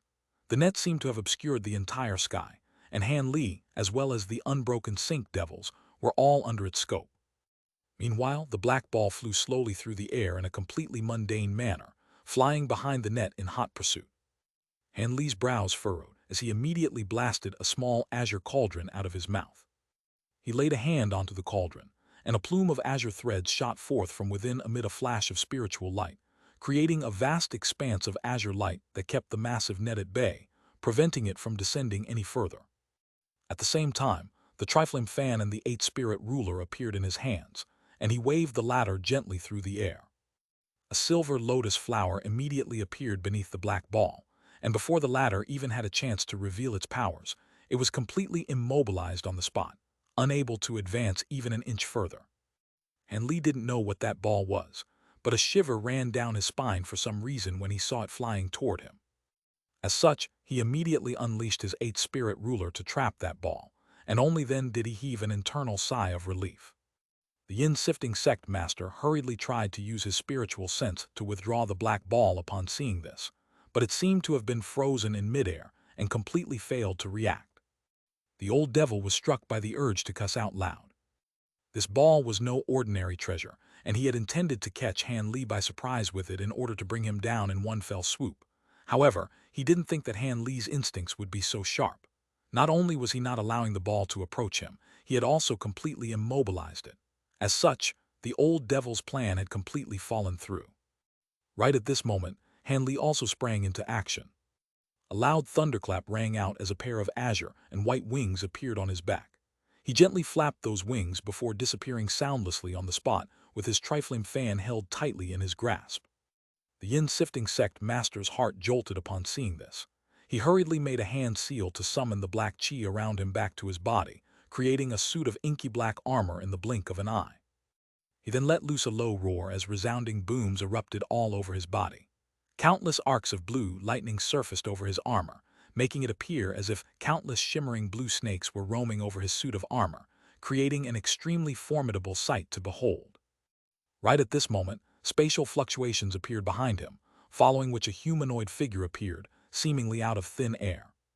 The yin-sifting sect master didn't turn around, but he seemed to have anticipated this in advance as he abruptly made a hand seal. A burst of black light immediately shot forth from his back, appeared above the humanoid figure's head in a flash before crashing down with ferocious might. It was an inky black flying sword that was around a foot in length. A loud clang erupted as the humanoid figure raised both of its hands. Two silver longswords were held within his grasp, and he used them to swat the flying sword away. Only then did the yin-sifting sect master turn around with a cold smile on his face. However, his smile immediately stiffened at the sight of the humanoid figure behind him.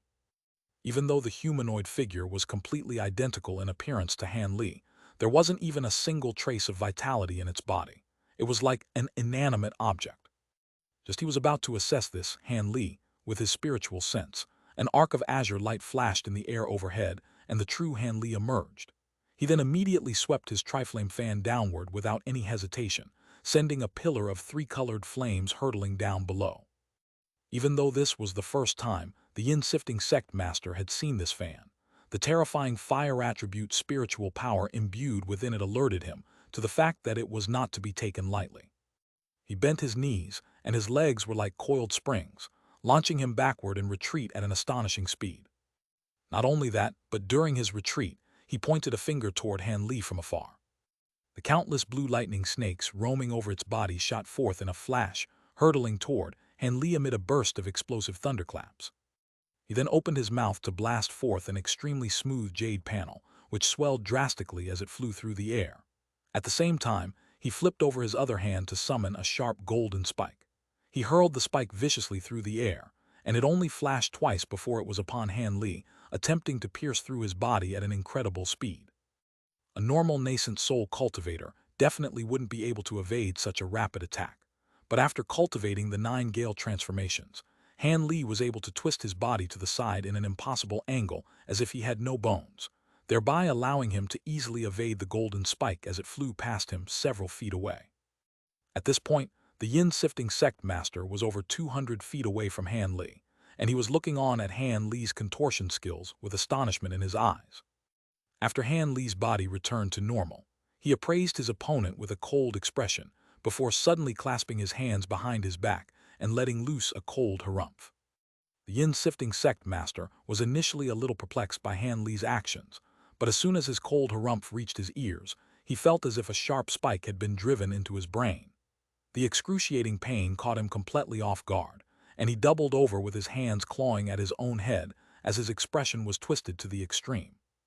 This was the spirit stun thorn secret technique that had been developed by the monarch of soul divergence.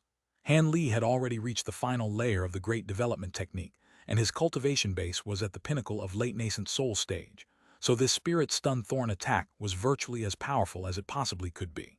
This was most likely what the monarch of soul divergence would have been capable of at the height of his powers. However, despite how powerful this secret technique, it was only effective when used in conjunction with the element of surprise. If a cultivator were aware of this secret technique beforehand, they would only have to use their powerful spiritual sense to guard their heads, and the technique would prove to be nowhere near as effective. Furthermore, the effect that this technique had on a late nascent soul cultivator was quite short. Under normal circumstances, a great cultivator would be able to forcibly repress this pain and return to their senses in about 2 or 3 seconds. However, what was rather strange was that, after unleashing his spirit stun thorn, Han Li remained standing on the spot, looking at the yin-sifting sect master as if he were appraising a dead man.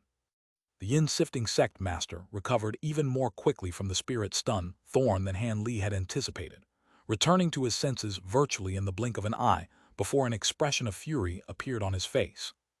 Right at this moment, he was suddenly struck by the sense that something was amiss, and he hurriedly turned around, but it was already too late. A cold sensation glanced past his throat as a black streak of light circled around his neck, following which his head came tumbling down onto the ground. That streak of black light was naturally none other than the devil essence dagger. Even though this dagger was extremely powerful and had exceptional concealment properties, a great cultivator would always be able to sense it at such close quarters. As such, Han Li used the spirit stun thorn first, forcing the yin-sifting sect master to reflexively withdraw his spiritual sense back into his body as a result of the excruciating pain. The devil essence dagger was then able to take advantage of this opportunity, flying around to behind its target before easily slicing off his head. It could be said that victory was decided in an instant. Otherwise, even though Han Li was confident in his ability to bring down his opponent, it would take quite a long time and require a lot of effort. The yin-sifting sect master was overly confident in the suit of armor that he was wearing, and never would he have thought that Han Li would possess a treasure like the devil essence dagger, which could completely disregard devilish chi. As a result, his armor proved to be completely ineffective, and he was insta-killed on the spot.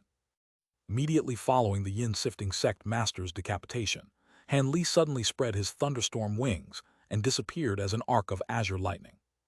In the next instant, Han Li appeared in the air above the headless body.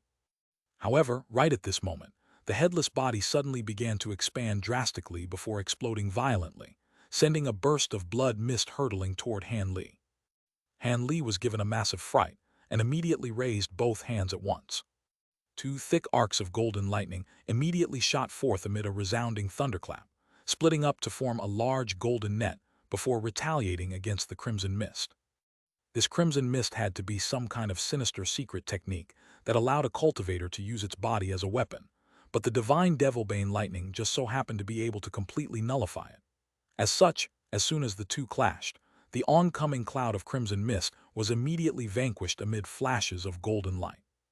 However, a tiny black humanoid figure had taken advantage of this opportunity to flee into the distance. This miniature humanoid figure was naturally none other than the yin-sifting sect master's nascent soul. It sped to over 300 feet away in the blink of an eye, then began to unleash a teleportation technique.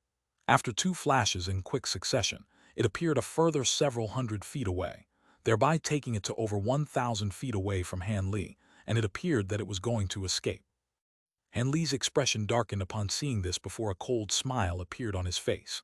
A loud thunderclap suddenly rang out behind him as 2 thick bolts of azure and white lightning surfaced on both of his wings at the same time.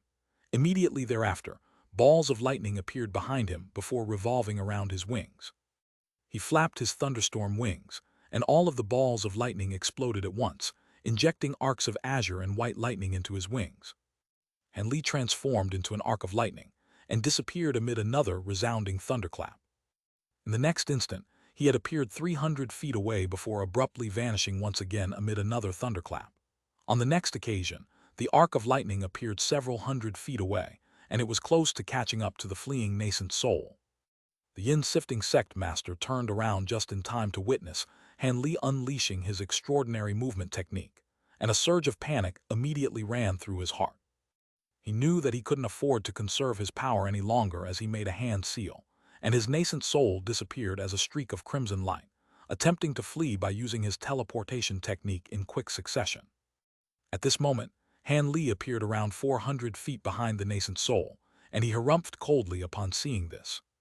A thin gash appeared on his glabella, following which black light flashed and an inky black eyeball surfaced. This was none other than Han Li's Law Destruction Eye. As soon as the eye appeared, a flash of black light shot forth from within, disappearing into a certain spot in the air. Immediately thereafter, a loud explosion erupted as the nascent soul stumbled out of empty space amid a flash of black light, looking as if its teleportation technique had been forcibly cut off midway. The nascent soul wore a panicked expression of incredulity, as if it were yet to come to terms with the fact that Han Li had a method to foil its teleportation technique. It gritted its teeth and disappeared again after making a hand seal. Han Li's brows furrowed as his expression completely darkened. Another burst of black light was blasted out of his Law Destruction Eye, and he flapped his wings as he disappeared as an arc of azure lightning. As such, when the nascent soul was forced to reveal itself again, Han Li was able to appear just over 100 feet away from it. The nascent soul was shocked to see this, and it immediately raised its hands to send several green threads hurtling toward Han Li. Han Li also raised a hand to summon several fiery threads, which were sent flying through the air. As soon as the threads clashed, the green threads revealed their true forms to be hair-thin green flying needles. Meanwhile, the nascent soul tried to take advantage of this opportunity to flee again. However, Han Li was already prepared on this occasion.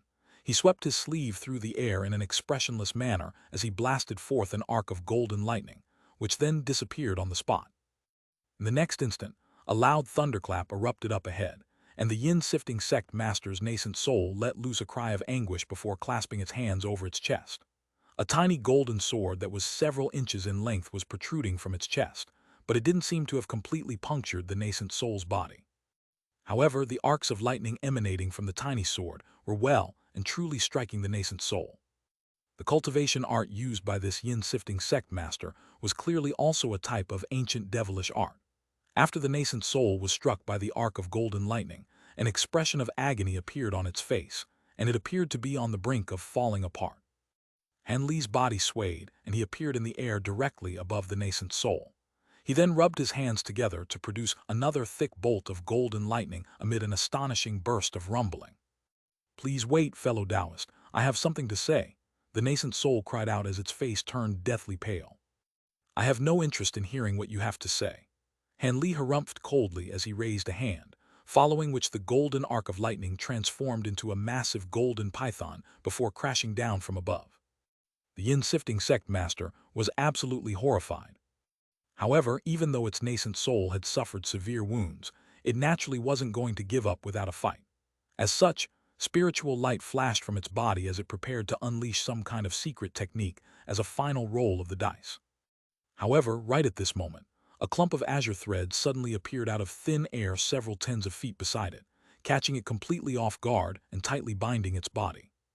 On the other side of the azure threads, azure light flashed as a tiny cauldron appeared. It was none other than the heaven-void cauldron. As soon as the yin-sifting sect master was bound by these azure threads, the magic power within its body congealed, and its heart immediately sank. The massive golden lightning python was unavoidable, and as the nascent soul looked on from down below, its horrified face paled even further. Just as it closed its eyes to await its inevitable death, a loud explosion suddenly erupted behind it while the nascent soul itself remained unscathed. It opened its eyes with a dumbstruck expression before its heart jolted with surprise. Han Li had appeared right before it and was inspecting it at close quarters. "You?" The yin-sifting sect master's heart stirred, and he was just about to say something when Han Li flicked several fingers through the air in an expressionless manner. Several streaks of silver light shot forth, all of which disappeared into the nascent soul's body. The yin-sifting sect master's nascent soul was completely powerless to resist, and before it could say anything else, it had fallen unconscious. Han Li flipped over his hand to produce several restriction talismans, which he plastered all over the nascent soul's body before pointing a finger toward the tiny cauldron. A crisp ringing sound immediately erupted from within the heaven-void cauldron as those azure threads were withdrawn, pulling the nascent soul into the cauldron. Han Li's expression finally eased after seeing this, and he turned his attention to the 5 devils and the 3 corpses. Letter 1D5F3, letter 1D69B, letter 1D68T, letter 1D68E, letter 1D604, letter 1D556, letter 1D5F0, letter 1D560, letter 1D46.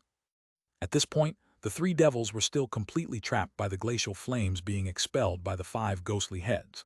The 5 ghostly heads rushed into the sea of 5 colored flames at Han Li's behest before hurtling directly toward the 3 corpses, which were still moving as slowly as snails. Han Li smiled as he stowed away all of the treasures in the air, regardless of whether they were his or if they belonged to his enemy. He then waved a hand toward the humanoid puppet before carrying the tiny cauldron as he descended toward a secluded mountain down below. The humanoid puppet followed along behind him, completely expressionlessly. Just as the 5 devils were dominating their 3 opponents, Han Li returned, this time without his heaven-void cauldron. He looked at the 3 corpses, which had almost been completely devoured by the 5 devils, and he waited for the conclusion of their battle, in silence with a contemplative look on his face.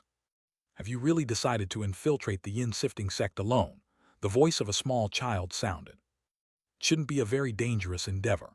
After using my soul search technique on that nascent soul, I already know where the most powerful restrictions in the sect are situated. As long as I avoid those, nothing can touch me in the yin-sifting sect. There seem to only be 5 or 6 elders stationed in the sect, while all of the others are out fighting enemies from other powers. This is a good opportunity for me to take care of all of the elders in the sect, then make a move against the elders outside of the sect. Even though I can't ascertain the exact location of the elders outside the sect from the information I derived using the soul search technique, I know roughly where they are, and I'll make sure that the remaining yin-sifting sect elders won't get a chance to join forces against me," Han Li replied in a calm manner. "If that's the case, then I have nothing to say. However, are you only trying to take their banners, or do you intend to completely destroy the yin-sifting sect?" the small child asked. Han Li paused for a moment before replying with a cold smile. "It doesn't matter what my intentions are. They'll be losing 6 or 7 nascent soul stage elders on top of their late nascent soul stage sect master. Do you think they'll still be able to maintain their position as one of the 10 great devil Dao sects?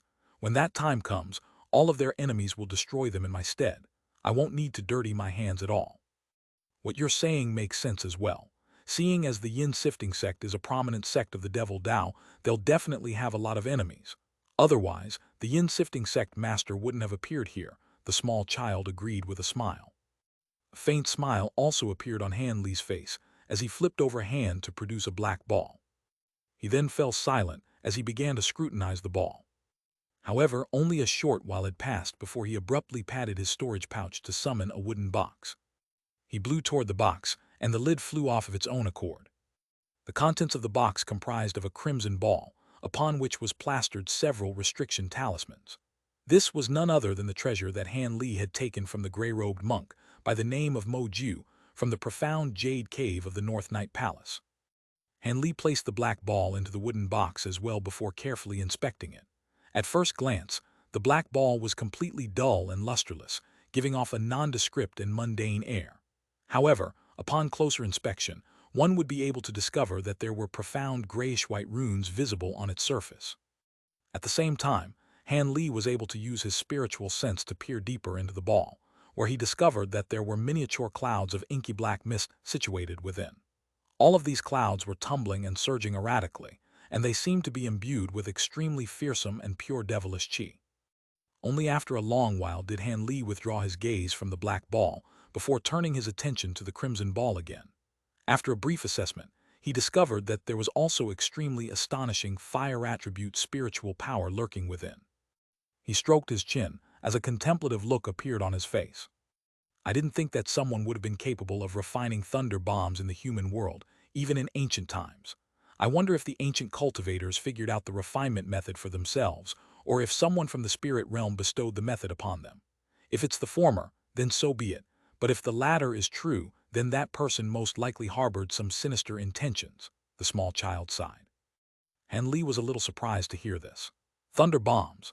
They're from the spirit realm, but after using my soul search technique, it seems like that man was under the impression that they're known as immortal vanquishing beads.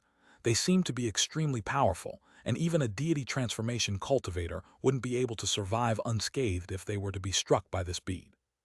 The shape is a little different from what I'm familiar to, but these are definitely thunder bombs. It's just that the two that you have are very crude, which suggests that they were probably rejects from the spirit realm. However, they're certainly worthy of the title of immortal vanquishing bead here in the human world, the small child replied. These are treasures used by cultivators in the spirit realm, Han Li asked with furrowed brows. Of course, cultivators can use these things, but they were initially refined for mortals to use. They only spread to cultivator circles after that. This is one of the few powerful treasures that can be used by mortals in the spirit realm, even without any magic power. However, due to their immense power and the complex process required to refine them, very rarely will cultivators refine such items. There are also very few people who are aware of the refinement method. At the very least, that knowledge is beyond me, the small child explained. Even mortals can use it. Then why would spirit realm cultivators refine these things? Han Li was rather perplexed. It's hard to elaborate on the underlying reasons, but you'll be able to figure it out for yourself once you ascend to the spirit realm. The small child gave a rather ambiguous reply. Han Li wanted to pose further questions, but this was a matter regarding the spirit realm, so it naturally didn't have anything to do with him at the moment. As such, he closed the wooden box to stow the two balls away and set aside this topic of conversation for now. It was naturally a good thing that he had obtained a pair of such powerful treasures. Perhaps he'd have the opportunity to use them in the future. At this moment, the ghostly heads manifested from the unbroken sink devils had crushed the three corpses to the ground in the distance. Even with mid-nascent soul stage power, the three corpses were powerless to resist given that their speed had been significantly hampered. As such, the five devils chomped down on their bodies, absorbing the pure corpse chi in their bodies with reckless abandon. Han Li knew that these three corpses would be completely devoured soon, so he began to consider how he was going to infiltrate the Yin Sifting Sect. With his current abilities, as long as he could gather knowledge on the restrictions spread all over the Yin Sifting Sect, he'd be able to infiltrate it with ease. Half a year later, the entire Great Jin was in an uproar.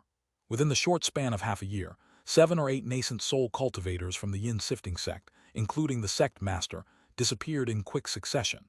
All of their soul lamps, which were located in a secret area within the sect, had also completely snuffed out, thereby indicating that they were clearly dead. What was even more bizarre was that more of those cultivators had perished within the Yin Sifting Sect than outside of it. It was as if an invisible enemy had infiltrated the sect, and was specifically targeting their most powerful cultivators. Ever since the first elder was killed, the higher-ups of the Yin Sifting Sect had conducted an exhaustive search within the sect and also activated all of the restrictions. However, all of their efforts yielded no fruits as more and more elders were killed one after another. All of the higher-ups of the Yin Sifting Sect were horrified, and in the end, the elders had to live together in groups and never separate from one another. Only then were they able to remain safe. However, all of the Yin Sifting Sect elders who were out running errands then began to die in quick succession. All of the remaining nascent soul cultivators in the Yin Sifting Sect were absolutely petrified and at a complete loss for what to do. In the short span of just half a year, the Yin Sifting Sect had lost almost half of their nascent soul stage elders. It seemed that a nascent soul cultivator among their ranks died almost every, and that, in conjunction with the disappearance of their sect master, severely dented the Yin Sifting Sect's power. All of the elders were immediately summoned back to the side and forced to reside together at all times. Only then did this nightmare subside. All of the horrified higher-ups of the Yin Sifting Sect finally heaved a long collective sigh of relief. However, despite the Yin Sifting Sect's best efforts to hide this incident, news of it was still inevitably leaked in the end. As such, all of the other major sects sprang into action, deploying large numbers of cultivators to take over the Yin Sifting Sect's territory. The remaining Yin Sifting Sect elders retaliated with all their might, but anyone could see that the Yin Sifting Sect wouldn't be able to last very long at all. After all, as one of the 10 major sects of the Devil Tao, the Yin Sifting Sect did have its glory days, but it had also made countless enemies. Now that it had shown severe signs of weakness and decline, there were naturally many people who were willing to contribute further to this trend. Thus, countless sects began to ravage the colossus that was the yin-sifting sect. High up in the air above a patch of barren land, there were a dozen or so cultivators gathered. They were standing in two groups with a clear boundary between them. However, at the center between the groups were two young men who were engaged in a heated battle. One of them was manipulating an azure flying sword, while the other was using a red flying saber, and the clashes between the two weapons, put on a spectacular light show amid bursts of resounding booms. All of the spectating cultivators wore excited expressions, and chatting among themselves in low, quiet voices. These people were all young men and women who appeared to be in their teens, and they were all at the chi condensation stage. There wasn't even a single foundation establishment cultivator among them. From their identical attire, it could be seen that they were most likely low-grade disciples from a major family or a sect nearby. However, they were gathered here to battle for some reason. The azure flying sword and the red flying saber clashed over and over again.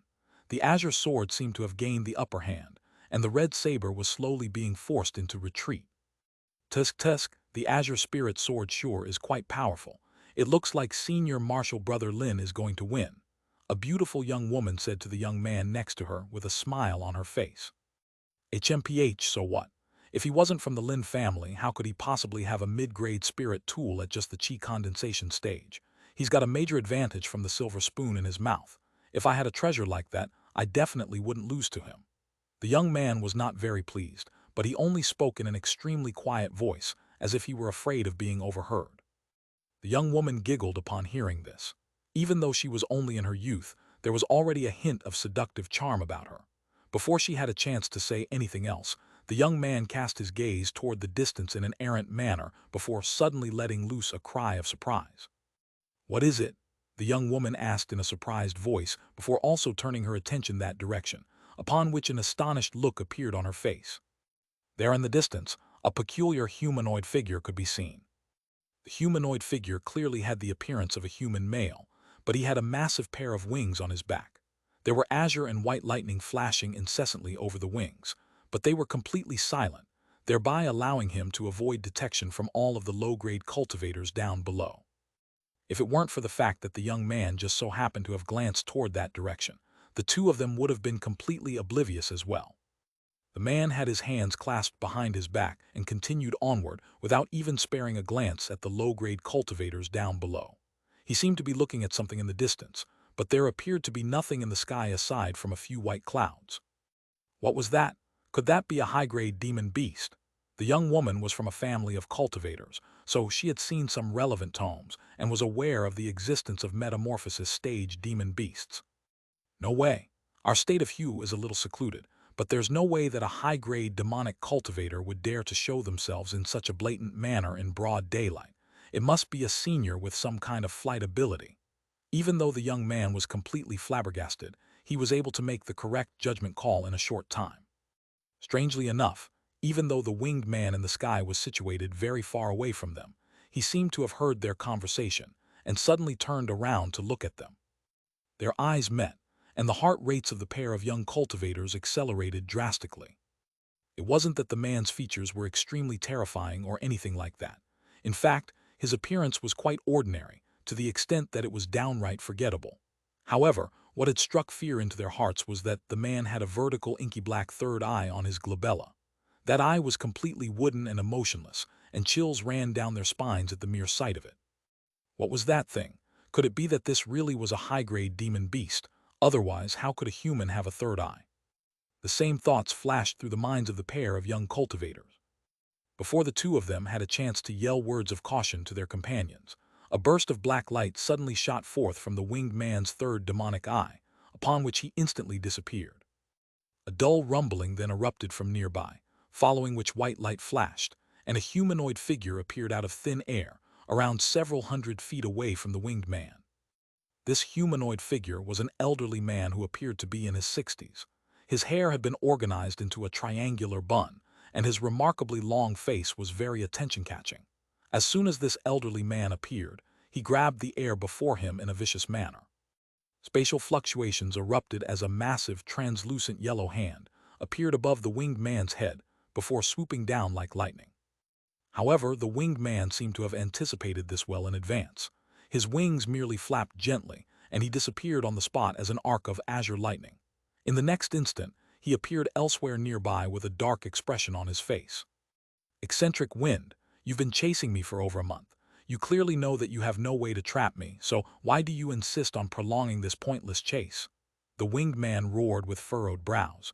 His voice was like a string of thunderclaps. All of the low-grade cultivators down below were caught off guard by this thunderous roar, and their ears immediately began to ring incessantly as they stumbled to the ground. The ones with the lowest cultivation bases among them had even fallen unconscious on the spot. Only the few cultivators with higher cultivation bases or treasures with which they could use to protect themselves managed to remain conscious. However, they had also been completely immobilized and could only just barely tilt their heads back to look up into the air. Thus, all of them looked on with deathly pale features at the two seniors up above. The pair of young cultivators who had discovered Han Li in the first place were among the few cultivators who had managed to retain their consciousness. However, they were also completely rooted to the spot like their companions. Under normal circumstances, encountering a high-grade cultivator was a brilliant opportunity that they could only pray for. However, encountering two high-grade cultivators who were battling one another was a complete disaster to them. All of the young cultivators who were still conscious were completely horrified.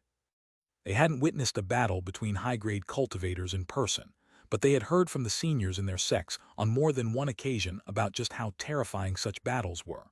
All of those seniors warned them to get as far away as possible if they were to stumble upon a battle between such powerful beings.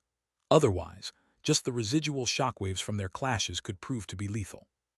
In the eyes of high-grade cultivators, the lives of chi condensation cultivators were barely worth more than that of ants, so they definitely wouldn't worry about trying to keep low-grade cultivators safe during their battles. HMPH, I don't care if you kill anyone else, but you killed one of my juniors right before my eyes. How could I let you off the hook for that? A mere nascent soul cultivator won't be able to last much longer anyway. Even if I have to sacrifice over 10 years of my lifespan, I'm going to take you down. The elderly man said with a dark expression before pointing a finger toward Han Li, upon which the massive translucent yellow hand came crashing down again. Han Li's wings flapped as he disappeared on the spot once again before reappearing over 100 feet away. Even though he had evaded that attack, he still wore a gloomy expression on his face. This elderly man was an enemy that Han Li had unintentionally made when killing his last yin-sifting sect elder. This man was a deity transformation cultivator that just so happened to be related somehow to that yin-sifting sect elder. Han Li was quite remorseful for his decision to go after that elder. He was simply looking for yin-sifting sect elders to take their ghost-sifting banners, and he could have easily gone after someone else and avoided all of this trouble. At the time, when this eccentric wind was with that yin-sifting sect elder, he had concealed his cultivation base, which made it appear as if he were only an early nascent soul cultivator. As such, Han Li didn't pay any heed to this man and devised a strategy to lure out that yin-sifting sect elder. However, eccentric wind also arrived on the scene just in time to witness Han Li kill that elder. Letter 1D65B, letter 1D493, letter 1D4E, letter 1D65A, letter 1D500, letter 1D486, letter 1D658, letter 1D490, letter 1D4AT. He immediately erupted into a thunderous rage and revealed his astonishing deity transformation stage cultivation base before pouncing toward Han Li. If it weren't for Han Li's thunderstorm wings and 9 gale transformations, he most likely would have been captured. Thus began his life on the run. If he had followed his initial plan, he would have continued to lurk in the yin-sifting sect for several months to see if he could pick off a few more elders. However, now that he was being pursued by a deity transformation cultivator, he naturally had to relinquish that plan and flee for his life. Thus, the yin-sifting sect was extended a lifeline. At his current power level, deity transformation cultivators were the only beings that he had to be wary of in this world, and by a stroke of terrible luck, he was now being hunted by one of the few deity transformation cultivators in the human world. In fact, this eccentric wind was so intent on catching him that he was even willing to sacrifice some of his lifespan to chase him down. Even though his movement techniques were slightly inferior to Han Li's, his superior cultivation base bridged this gap, thereby allowing him to keep up with Han Li. Furthermore, he must have planted some kind of tracking device on Han Li, as he was always able to track him down even Han Li had opened up some distance between them. Han Li had checked his body on several occasions, but was unable to discover anything amiss. This made Han Li even warier of eccentric wind, and he decided to try and wear his opponent down instead of continuing to flee. He knew the limitations of deity transformation cultivators, and he was planning to use his myriad-year spirit milk to exhaust his opponent's magic power, then leave him behind once and for all. However, Han Li was left completely speechless after half a month. Perhaps this eccentric wind also possessed some myriad-year spirit milk. In any case, he was able to continue to pursue Han Li through several states, and his spiritual qi didn't seem to have waned in the slightest. But then again, as a deity transformation cultivator, it wouldn't be a surprise if he had some myriad-year spirit milk. As a result, Han Li really was almost captured by his pursuer on several occasions, and only managed to escape through the use of some of his treasures. During their several encounters, Han Li had tried to persuade eccentric Wind to give up in this pointless pursuit, seeing as he wasn't a yin-sifting sect cultivator, so there was no need for them to engage in a battle to the death. However, this eccentric Wind seemed to have grown very frustrated and humiliated by the fact that he had been unable to capture Han Li even after so long. As such, he brushed aside all of Han Li's attempts at persuasion, and instead tried to persuade Han Li to surrender, in which case he would be granted a quick and painless death. Han Li naturally rolled his eyes and paid no heed to those threats. Thus, the two of them continued this game of cat and mouse for several days before finally arriving at this place. At this moment, Han Li finally stopped and decided to engage in a clash with this deity transformation cultivator. It would also be a good opportunity for him to assess the gap between himself and a deity transformation cultivator. As long as he could make his opponent understand that he would have to pay an extremely severe price Han Li, then he would naturally have to give up. After all, if things were to continue in this manner, he'd have to use his thunderstorm wings quite frequently, and he would seriously be in trouble once the divine Devilbane lightning in his azure bamboo cloudswarm swords ran out. Of course, what was unbeknownst Han Li was that even though this eccentric Wind was acting tough, he was actually also finding Han Li to be very troublesome to deal with. Han Li's possessed over twice the magic power of a normal late-nascent soul cultivator. That much had been apparent to him from the beginning. However, what the elderly man found most troublesome to deal with was Han Li's thunderstorm wings. Eccentric Wind also had quite a powerful movement technique, but he was still unable to capture Han Li despite his superior cultivation base. At this point, it had become an issue of pride for him. He wasn't actually all that closely related to that yin-sifting sect elder. He was simply one of the descendants of his juniors. However, as more and more yin-sifting sect elders were killed, they naturally arrived at the conclusion that another deity transformation cultivator had to have been behind all this, so they had immediately sought help from him. Seeing as the yin-sifting sect elder was one of the few juniors who still knew of his existence, eccentric Wind couldn't bear to turn him down and accompanied him to the yin-sifting sect. There were only several deity transformation cultivators in the Great Jin, and no matter who it was that was targeting the yin-sifting sect, they would surely back down if eccentric Wind were to stand up for the sect. As such, he had cast a secret technique onto this elder that would make him identifiable to all of the deity transformation cultivators that eccentric Wind was familiar with. At the same time, he deployed some people to visit these deity transformation cultivators and inquire about which one of them was behind all this. After doing all that, he used a secret technique to conceal his cultivation base and decided to leave this matter after accompanying his junior back to the sect. As for whether the yin-sifting sect fell or not, that naturally didn't matter in the slightest to him. However, in his complacency, he had allowed Han Li to kill that yin-sifting sect elder right under his nose. If he really was another deity transformation cultivator, then eccentric Wind naturally wouldn't challenge him, and he'd simply be forced to swallow that bitter pill.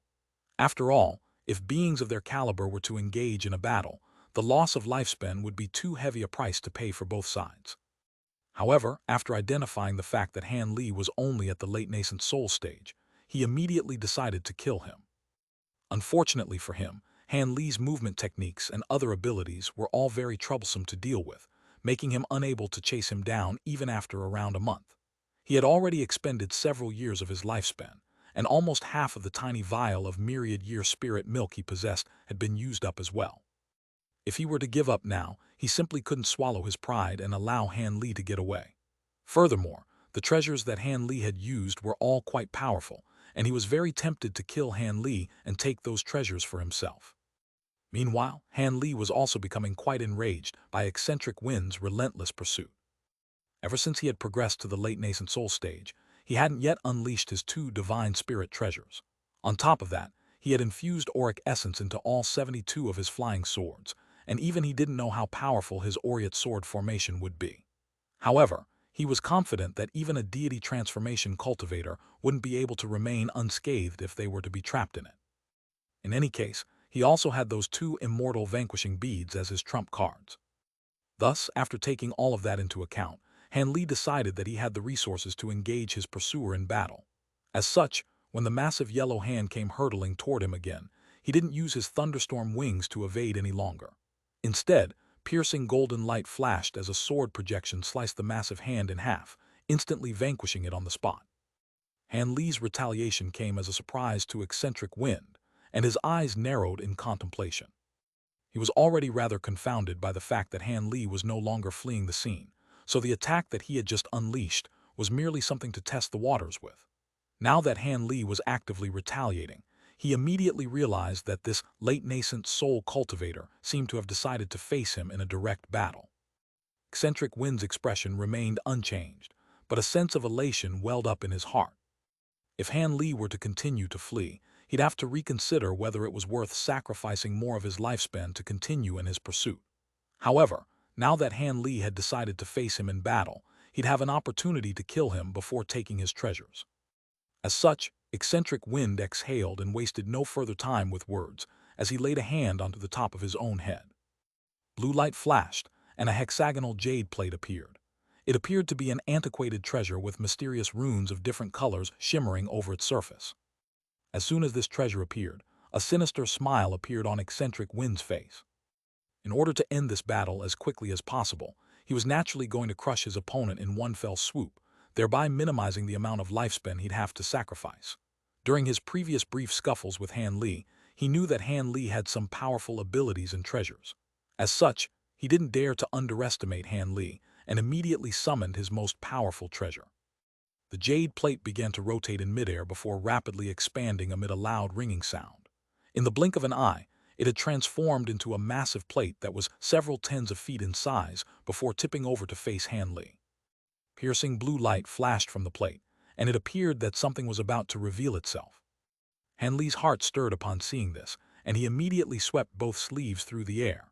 Several tens of small golden swords shot forth from within, instantly transforming into 72 golden flying swords, all of which were around a foot in length.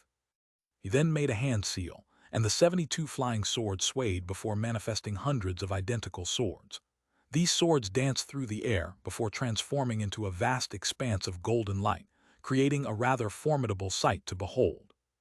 Eccentric Wind faltered slightly at the sight of the vast number of flying swords that Han Li had summoned, but a cold smile then appeared on his face as he said, "No matter how many flying swords you have, it'll be nowhere near the number of my flying sabers. Let me show you the might of my myriad blade plate." Han Li's eyes flashed as he turned his gaze toward the hexagonal jade plate. The runes on the plate flashed a blue pillar of light shot forth, then dispersed into several streaks of blue light. Those streaks of blue light then flashed before instantly transforming into shimmering blue flying sabers, each of which was several inches in length. Blue pillars of light were still erupting incessantly from the jade plate, creating countless flying sabers that hovered above eccentric Wind's head like a mountain of blades. It was quite an intimidating sight for anyone to behold. Han Li's expression changed drastically upon seeing this. There had to be more than 4,000 flying sabers lined up in the air before him. Right at this moment, eccentric Wind swept a sleeve toward Han Li, and all of the blue sabers began to emanate brilliant spiritual light. They then shot forth toward Han Li as streaks of blue light, and due to the sheer number of blades, the entire sky was obscured by blue light, making it appear as if there were a vast lethal wall of blue blades rushing toward Han Li. Han Li's golden flying swords created an impressive spectacle, but it was nothing compared to the oncoming mountain of blades. Han Li took a deep breath as his expression returned to normal. At the same time, he let loose a loud cry, yet instead of unleashing his flying swords to clash with the oncoming sabers, he raised a hand instead. A ball of green light slipped out of his palm, within which a green wooden ruler could be seen. It was none other than the Eight Spirit Ruler. As soon as the ruler left his hand, it began to dance through the air of its own accord. The projection of a silver lotus flower appeared on the ruler, and following an injection of magic power from Han Li, it expanded further and further, and the silver light emanating from it also became more and more scintillating. Moments later, the silver lotus flower had reached over 100 feet in size, completing shielding Han Li behind it. "That's the Eight Spirit Ruler. You're that Han brat that appeared on the Kunwu Mountains," Eccentric Wind immediately exclaimed as he identified the spirit treasure. At the same time, the mountain of blue blades faltered in midair, and didn't immediately come crashing down toward the massive lotus flower. "You recognize me?" Han Li asked with furrowed brows. "I don't, but fellow Taoist Xiang once mentioned you to me. I heard that you're very familiar with devilish concubine Ling Long of the spirit realm." Eccentric Wind's eyes flashed with a contemplative light as he spoke. "I wouldn't say that, but I am indeed acquainted with her. When you say fellow Taoist Xiang, are you referring to Xianxia?" A peculiar look had also appeared on Han Li's face. "HMPH, who else could I be referring to? Setting that aside for now, let me ask you this. Before devilish concubine Ling Long returned to the spirit realm, did she mention anything about the spatial node to you or leave you any shortcuts to the spirit realm?" Eccentric Wind asked with his gaze focused intently on Han Li. "Why are you asking that? Didn't fellow Taoist Ling Long already offer guidance in this area to Master Xiang of the Myriad Demon Valley? Seeing as you're familiar with Brother Xiang, there's no way you wouldn't be aware of this." Han Li's heart jolted with surprise, but his expression remained calm and collected. Eccentric Wind didn't believe Han Li in the slightest as he said in a cold voice, "There's no need for you to try and play dumb. I did a lot of research on what happened at the time, and that devilish concubine Ling Long was clearly very close with you. There's no way that she wouldn't have left you with a shortcut to the spirit realm. Hand over what she gave you, and I can let bygones be bygones." "HMPH, setting aside whether I actually do have what you're looking for, do you really think a mere myriad blade plate can bring me down?" Han Li retorted in a bullish manner. He wasn't a 3-year-old kid. He wouldn't be that easy to fool. If he were to admit to this, then even he could survive this ordeal. The other deity transformation cultivators of the human world would definitely try to track him down, and he'd be in a world of trouble then. A vicious light appeared in Eccentric Wind's eyes upon hearing this. He immediately made a hand seal, seemingly as if he were going to activate the mountain of blue blades again. Han Li's heart tightened, as he also injected more power into the massive lotus flower around him. A fierce battle appeared to be imminent. However, right at this moment, a gentle voice suddenly sounded in the ears of Eccentric Wind and Han Li at the same time. "Brother Feng, fellow Taoist Han, please wait." Han Li faltered slightly upon hearing this familiar voice, following which a peculiar look appeared on his face. Eccentric Wind also stopped what he was doing as a hint of surprise surfaced in his eyes. He then suddenly turned toward a certain direction and harumphed coldly. "HMPH, you sure got here just in the nick of time, old bastard Xiang. I just so happened to be in a nearby state, and I found my way here after receiving your message, but I didn't think that the person you're hunting down is fellow Taoist Han. I must say, I'm not sure who I should side with in this situation." The owner of the voice chuckled. A flash of yellow light then appeared in the distant sky, following which a streak of yellow shot forth toward them like lightning, reaching them in just a few flashes. The light receded to reveal an elderly man with a set of wizened features. His eyes were quite small, and he wore a faint smile on his face. This man was none other than Xianxia, whom Han Li had met on several occasions in the past. "Senior Marshal Brother Xiang," Han Li immediately cupped his fist in salute. "I was the Yellow Maple Valley of the Heavenly South region for several years, so it's indeed not incorrect for you to be referring to me as Senior Marshal Brother. However, you sure are full of surprises, Junior Marshal Brother Han. I didn't think that mere chi condensation cultivator from back then would have cultivated to such staggering heights. It looks like even I can be susceptible to misjudging character from time to time. I wanted to have a good chat with you when we last met at the Kunwu Mountains, but the unexpected troubles that befell us at the time prevented me from being able to do so," Xianxia said to Han Li with a benevolent expression. "I also didn't think that I would meet you again, Senior Marshal Brother Xiang," Han Li replied with a wry smile. "Fellow Taoist Feng, can you do me a favor and spare Junior Marshal Brother Han? After all, he merely killed a descendant of one of your juniors. It's not worth engaging Junior Marshal Brother Han in a battle to the death over such a trifling matter. Your myriad blade plate is indeed a spirit treasure replica, but it's still no match for a true divine spirit treasure, eccentric wind mediated with a smile. HMPH, he's just a nascent soul cultivator. Even with a divine spirit treasure in his possession, he wouldn't be capable of unleashing its full power. How is he going to be a match for me? Eccentric wind chuckled coldly in a disdainful manner. Indeed, with just a single spirit treasure, Junior Martial Brother Han would naturally be no match for Brother Feng. But what if he possesses two divine spirit treasures and several spirit treasure replicas? Xianxia asked. Eccentric Wind's expression finally changed upon hearing this. And Li's expression also changed upon hearing this. How did Xianxia know that he owned more than one divine spirit treasure? However, he quickly realized the underlying reason behind this. This information had to have been leaked by the North Night Palace. Many years ago, Master Arctic Dragon had already guessed that he possessed the Heaven Void Cauldron, and he had to have discussed this matter with other cultivators from the palace. Otherwise, Xianxia could have obtained this information from the scattered star seas. His location had always been a mystery, so it wouldn't be a surprise if he'd made a trip to the scattered star seas. Letter 1D68F, letter 1D563, letter 1D556, letter 1D680, letter 1D680, letter 1D680, letter 1D554, letter 1D428, letter 1D55E.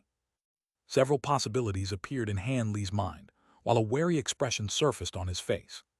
Xianxia seemed to have identified Han Li's unease, and he consoled. There's no need for you to be concerned, Junior Martial Brother Han. Divine spirit treasures are extremely sought after for normal cultivators, but deity transformation cultivators like us already stand at the pinnacle of the human world. These spirit treasures may indeed be quite powerful, but they'll only be the icing on the cake for us, so they're not treasures that we must obtain. Besides, all of us have lived for so long in this human world, we all naturally have one or two spirit treasures in our possession. However, using such spirit treasures requires a vast expenditure of magic power, and we wouldn't unleash them unless we were in mortal danger. Otherwise, if we stir up the world's origin chi, we'll be doing a lot of harm to ourselves. I see, looks like I was overthinking things. Han Li's expression eased slightly upon hearing this. Xianxia's words were quite reasonable, but Han Li naturally wasn't going to completely believe him. After all, no one would reject a spirit treasure if they had the chance to obtain one. He could clearly see the greed in eccentric Wind's eyes when he was looking at the eighth spirit ruler. However, it sounded like Xianxia was going to side with him in this situation. Perhaps he was wary of Han Li's abilities, or simply wanted to appease Han Li for some other motive. Han Li's mind was quickly scrambling to figure out a reason behind this.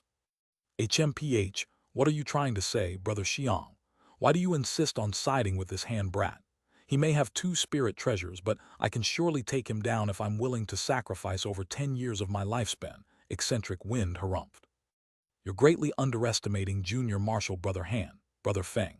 Even if you fight with everything you have, you may not be able to kill Junior Martial Brother Han. However, what's guaranteed is that you'll have to sacrifice at least several decades or even more than a century of your lifespan. Are you really willing to make such a huge sacrifice over a trivial matter like this? Xianxia shook his head with a serious expression. Over a century of my lifespan, do you hold this brat in such high regard? Eccentric Wind's heart jolted with shock as he appraised Han Li in an incredulous manner. Junior Martial Brother Han, you were the one who killed that Cayenne brat, Arctic Dragon, and the yin-sifting sect master who recently disappeared, right? Xianxia asked with a faint smile on his face. Indeed, they were all slain by me, Han Li replied in a calm manner. Eccentric Wind's brows furrowed upon hearing this. Junior Martial Brother Han, you've already witnessed the power of a deity transformation cultivator in the Kunwu Mountains. Using that as a reference, if you were to engage in a battle with Brother Feng now, what do you think will be the outcome? Xianxia asked. If we fight in a battle to the death, I have around a 10% chance of securing victory, a 30% chance of taking him down with me, and an over 50% chance of escaping, albeit with severe injuries. Han Li replied after carefully contemplating the question being raised. Even Xianxia faltered before bursting into laughter upon hearing this reply. Junior Martial Brother Han, I know that you're quite powerful, but isn't that too much of an exaggeration? Setting aside everything else, you proclaim that you have a 30% chance of taking Brother Feng down with you. What gives you the confidence to say that? Eccentric Wind also chuckled coldly in a disdainful manner. Han Li appraised Xianxia with a calm expression before flipping over a palm to summon a crimson ball. That's an immortal vanquishing bead. As expected of deity transformation cultivators, the two of them immediately identified the treasure, and every last hint of disdain was wiped away from eccentric Wind's face. And Li didn't say anything else, but he raised his other hand and produced a similar black ball. Even Xianxia was quite astonished now. I happen to obtain a few immortal vanquishing beads. If fellow Taoist Feng insists on engaging me in a battle to the death, then death may well be what's waiting for him, Han Li said in a calm voice before azure light flashed over his palms, upon which the two immortal vanquishing beads disappeared.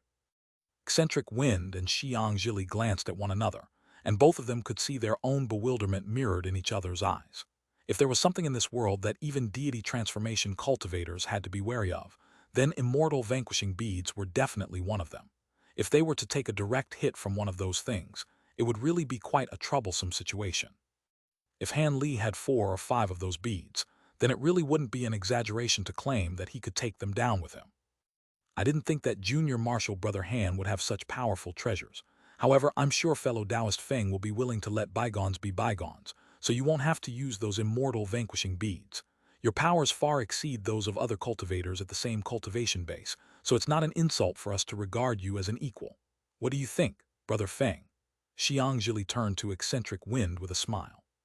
Eccentric Wind's expression changed several times, but he could only concede in the end. HMPH, I guess we'll do as you say, brother Xiang. I'm willing to set aside our minor differences, but he has to answer my questions about spatial nodes. Haha, I was planning to ask the same thing. Please don't be so quick to jump to denial, junior martial brother Han. After you reach the deity transformation stage, you're also planning to ascend to the spirit realm through a spatial node, right? In that case, why don't you collaborate with us old folk? Xianxia chuckled. Collaborate? Han Li faltered slightly upon hearing this. Indeed, I'm sure you possess some information that we're unaware of. However, most of your time will be dedicated to making a breakthrough to the deity transformation stage, so you won't have much time to search for spatial nodes. Once we find the spatial node, all of us will be able to use it.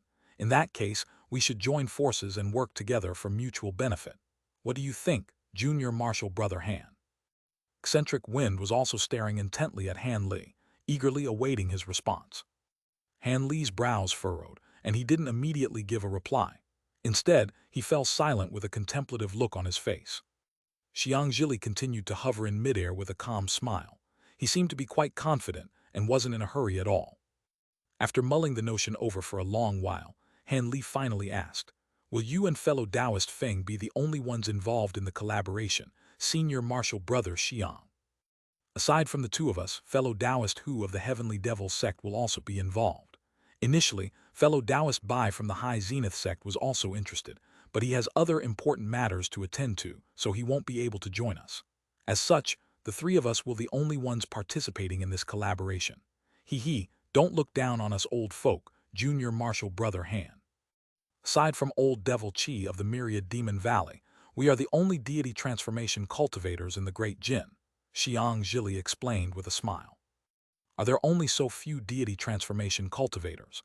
I thought that for the Great Jin to be known as the Cultivation Holy Land of the human world, there'd be at least 7 or 8 deity transformation cultivators here. Han Li was rather surprised to hear this. 3 or 4 centuries ago, there were 2 other people.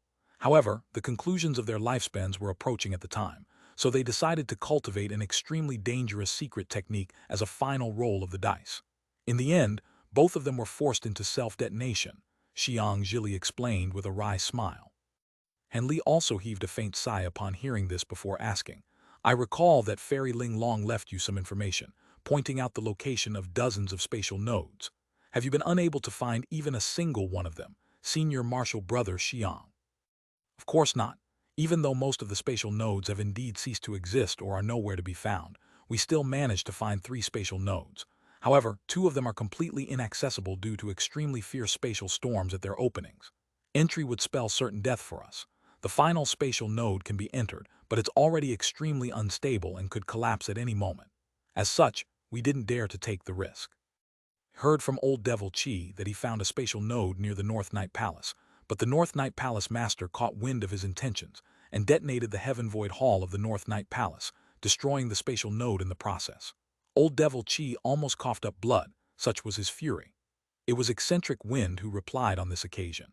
Even though he was speaking in a rather forlorn manner, it was quite clear that he was taking pleasure in old Devil Chi's misfortune. I see. I was wondering why so many high-grade demon beasts attacked the North Night Palace all those years ago. Isn't the North Night Palace master afraid that old Devil Chi will seek revenge and slaughter her entire palace? Han Li was rather perplexed again. Wouldn't dare to do that. You have to realize that the human world is, as the name suggests, a world dominated by our human race. Almost at all points in history, the number of human deity transformation cultivators have far exceeded that of demonic cultivators at the same cultivation base.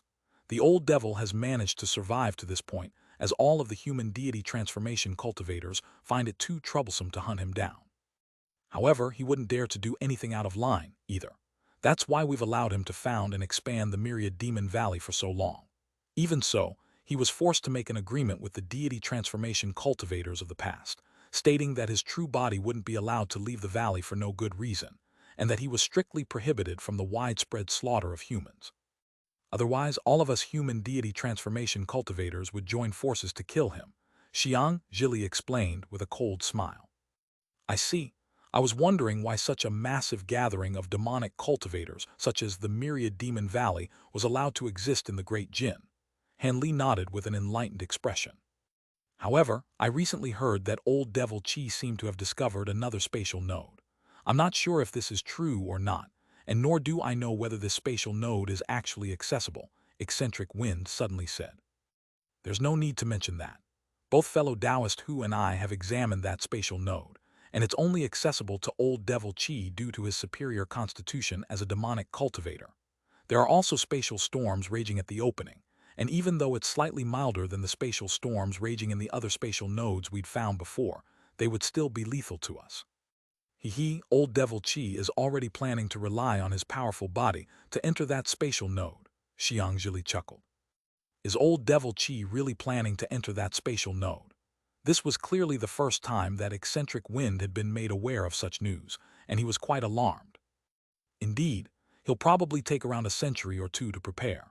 After all, entering a spatial node is an extremely perilous endeavor, and it's best to be as prepared as possible, Xianxia said in a serious voice. That must mean old Devil Chi's lifespan is also about to draw to a conclusion. Otherwise, he would be far more patient and search for a more suitable spatial node. Eccentric Wind heaved a forlorn sigh. Old Devil Chi refused to elaborate on this matter, but that's most likely the case. Otherwise, a cunning old devil like him certainly wouldn't be so bullish. In all honesty, old Devil Chi isn't the only one for whom time is running out. Our lifespans will also reach their conclusions in the next few centuries. Xianxia's expression fell slightly as he spoke. Fellow Taoist Han, we've said everything we can. What is your decision? Eccentric Wind's expression was also a little wistful as he turned to Han Li. I think Senior Marshal Brother Xiang is right. I don't have much time to search for spatial nodes on my own, so I'm willing to hand over the information that I have. However, I have one condition.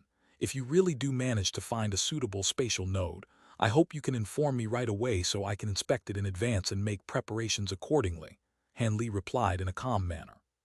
That doesn't even count as a condition. We'll be sure to do that even if you hadn't raised the issue. In fact, we may all enter the spatial node together so we can help one another along the way. Xianxia was very pleased to see that Han Li had refrained from stating some kind of outrageous condition. Han Li nodded before raising a hand, upon which a streak of white light flew forth toward Xianxia. It was a simple white jade slip.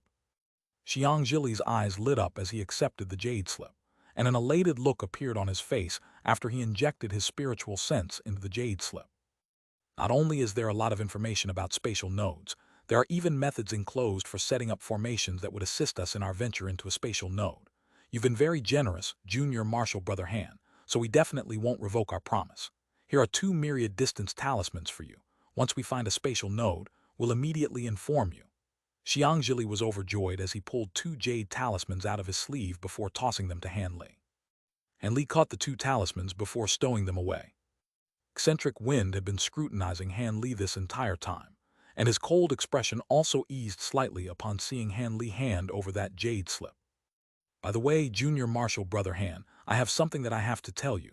With your current power level, normal late nascent soul cultivators will be no match for you, so you'll have to abide by the rules established between us deity transformation cultivators now. Don't replicate the incident that took place at the Yin Sifting Sect. Otherwise, we'll be forced to hold you accountable, Xianxia cautioned as he stowed the jade slip away. There are rules among deity transformation cultivators. Han Li was rather surprised to hear this. It's not an extensive set of rules or anything like that. It's just that deity transformation cultivators are far too powerful, and if any one of them decides to give themselves free rein and do whatever they wanted, their actions could result in severe repercussions for the order of the human world. As such, rules were established between deity transformation cultivators of the human world a long time ago. After reaching the deity transformation stage, not only is conflict between other beings of the same power level strictly prohibited, deity transformation cultivators are also not allowed to take part in any matters in the cultivation world. You killed so many nascent soul cultivators from the Yin Sifting Sect, including a great cultivator, and this has already caused unnecessary turmoil to order of the Great Jin. However, you weren't aware of these rules at that point, and nor are you a deity transformation cultivator, so we'll let things slide on this occasion, but you're clearly far more powerful than normal great cultivators, so these rules should be applicable to you as well. At the very least, you can't kill so many nascent soul cultivators in such a short span of time, nor do something that would severely impact another sect. Of course, these rules are to restrict you, but they're also for your benefit. From now on, other deity transformation cultivations won't be able to attack you as they please either, Xianxia explained with a smile. And Li faltered initially upon hearing this, but a smile quickly appeared on his face. I'll be happy to abide by these rules seeing as I rarely ever address matters in my sect anyway. As for the incident surrounding the Yin Sifting Sect on this occasion, they deployed cultivators to the Heavenly South region to hunt me down first, so I decided to retaliate and teach them a lesson. The Yin Sifting Sect incident is behind us now. As long as you don't do something like that again, you won't be held reprehensible. What are you planning to do in the upcoming span of time? If you don't have any urgent matters to attend to, how about accompanying Brother Feng and me to the Devil Cliff Mountain? We can introduce you to Brother Hu in the process, fellow Taoist who has taken a few new concubines recently, and he sent an invitation to me to attend the ceremony. Fellow Taoist Feng, I trust you would have received an invitation as well, right? Xianxia suddenly changed the subject. I have indeed. Otherwise, why would I appear here? I heard that not only are his 3 new concubines all early nascent soul cultivators, all of them are also exquisite beauties. Speaking of which, is this the 5th or 6th time that we've been invited to the Devil Cliff Mountain by old Devil Who because he's taking new concubines? He sure is an energetic old devil. He already has so many concubines, yet he's still looking for more, eccentric Wind said with a resigned shake of his head. Haha, it's not like you're not aware of this, Brother Feng. Old Devil Who has always been fond of expanding his harem. Despite the number of concubines he has, he's extremely toward the virtuous maidens who catch his eye. He'll refrain from taking their virginities without consent, and he'll always hold a grand ceremony for them in order to officially establish their new identities as his concubines. He doesn't have an official Tao companion, either, so these concubines basically share the role of his Tao companion, Xianxia chuckled. HMPH, I couldn't care less whether he continues to expand his harem or not. It's just that every time we're invited to one of these blasted ceremonies, we have to prepare congratulatory presents, but if I don't go, he might take offense to my absence. On top of that, he has extremely high standards and won't accept normal treasures, so I have to offer something of substantial value each time, eccentric Wind said in a gloomy manner. We're only inclined to attend because we seek the spirit medicines growing on his Devil Cliff Mountain. If we're all saints with no desires like fellow Taoist Bai, then we wouldn't be forced to attend these ceremonies. Xianxia gave a nonchalant smile, seemingly unbothered by this minor inconvenience. The 2 of you are referring to the fellow Taoist in the Heavenly Devil Sect, right? I haven't received an invitation, so wouldn't it be rather inappropriate for me to barge into such an important ceremony? Besides, I haven't prepared a suitable present in advance either. Han Li was rather hesitant. There's no need to trouble yourself with such trivial matters, Junior Marshal Brother Han. I'm sure old Devil Who won't say anything if I bring a guest to his Devil Cliff Mountain. Besides, you've already presented a fantastic present in the form of the information in the Jade slip, and I'm sure old Devil Who will be very thankful. If you really want to offer additional presents, then just give him an ancient treasure or 2. You're not all that familiar with old Devil Who anyway, so it would instead be rather strange if you were to offer something of significant value. Besides, Making this trip to the Devil Cliff Mountain will be an opportunity for you, Junior Marshall Brother Han. The demonic heavenly origin pill that's unique to the Devil Cliff Mountain is quite useful when attempting a breakthrough to the deity transformation stage. This pill can only be refined using the spirit medicines growing on the Devil Cliff Mountain, so you won't be able to find it elsewhere. If you can take this opportunity to exchange for a pill or two, it'll be much easier for you to sense the world's origin chi when attempting a breakthrough, Xianxia said in a meaningful manner. The demonic heavenly origin pill. Is that the demonic origin pill that's been missing since ancient times? Han Li was quite startled upon hearing the name of this pill. Xianxia was rather taken aback by the fact that Han Li was aware of this pill, but he still smiled and said, "Indeed, that's the one. I didn't think that you'd also know of this pill, Junior Marshall Brother Han. In that case, I won't need to elaborate on it any further. Would you be willing to make the trip with us now?" Han Li's expression became rather hesitant and indecisive. The misty lunar mountain ranges are situated in the northwestern region of the Great Jin, extending for hundreds of thousands of kilometers along a border between two states. There were countless steep mountains within those mountains ranges, the tallest of which was extended for hundreds of thousands of feet into the air. The top half of that mountain was perpetually enshrouded under a layer of snow all year round, while a massive plot of flat land had been cleared out on the mountain's summit, upon which was constructed a series of huge palaces. There were countless buildings on this plot of land, all of which were extremely beautiful and intricate, and had been refined from rare types of wood or jade.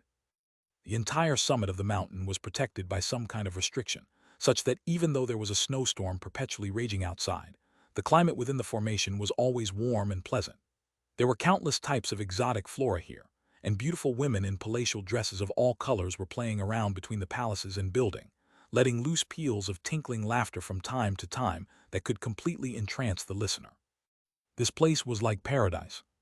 This was none other than the Devil Cliff Mountain, and the buildings on the summit of the mountain collectively formed the vastly renowned Devil Palace.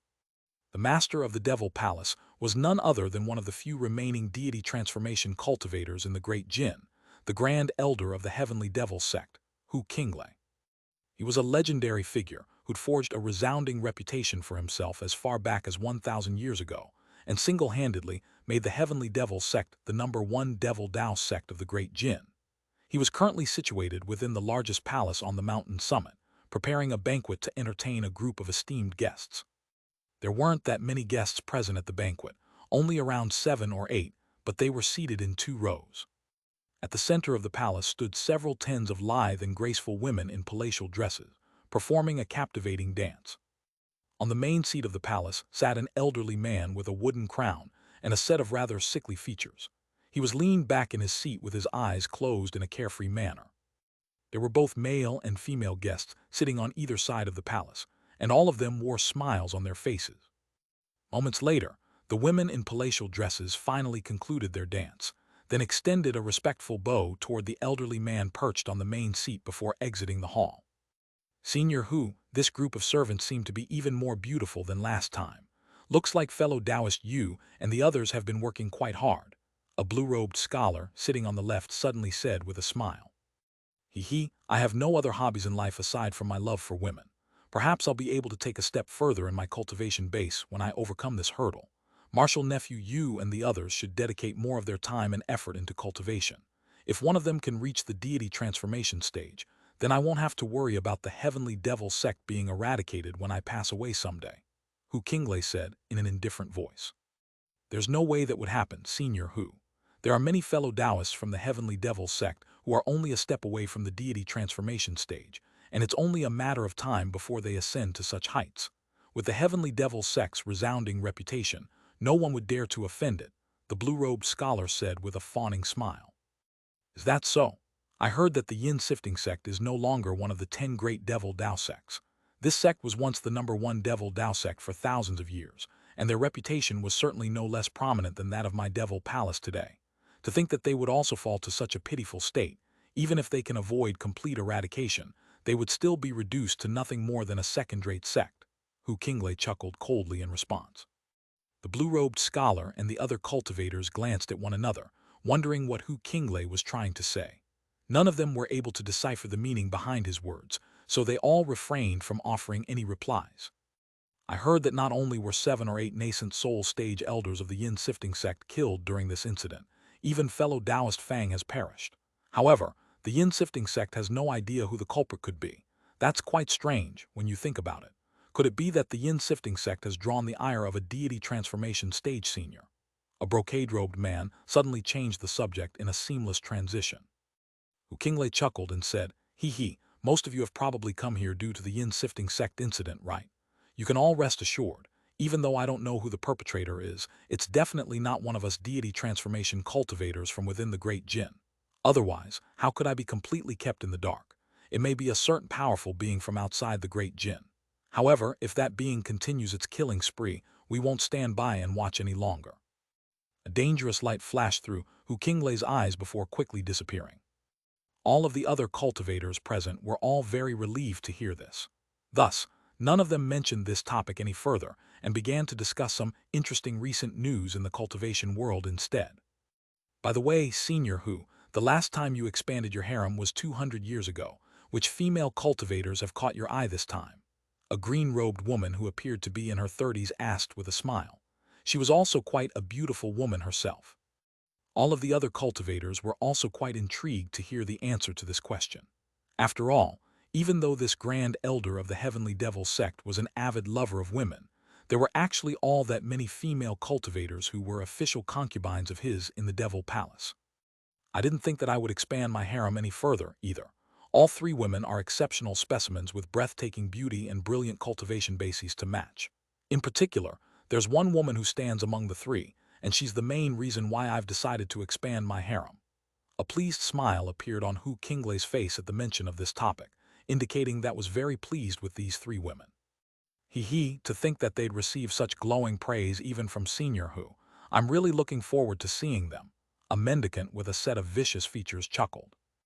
All of the other cultivators present were also filled with anticipation, wondering what exceptional beauties the 3 female cultivators had to be to have caught Kingley's eye. "Cultivators like us don't have a lot of rules and taboos like the mortals do.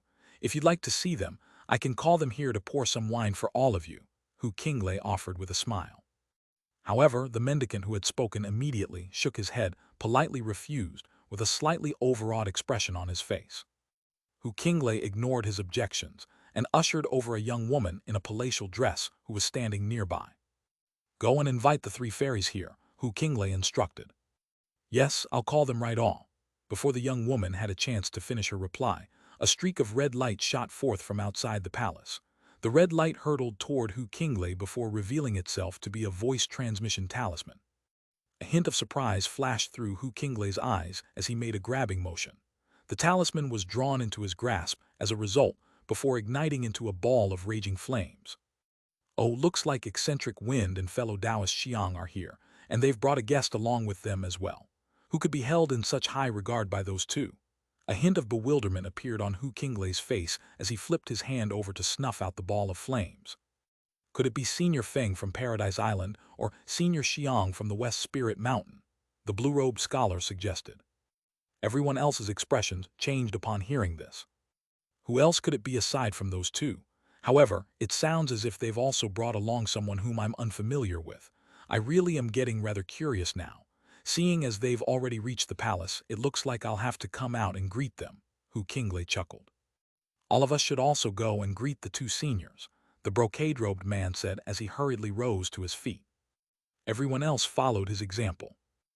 Kingley merely nodded in response before standing up and slowly making his way out of the palace, followed closely by all of the other cultivators.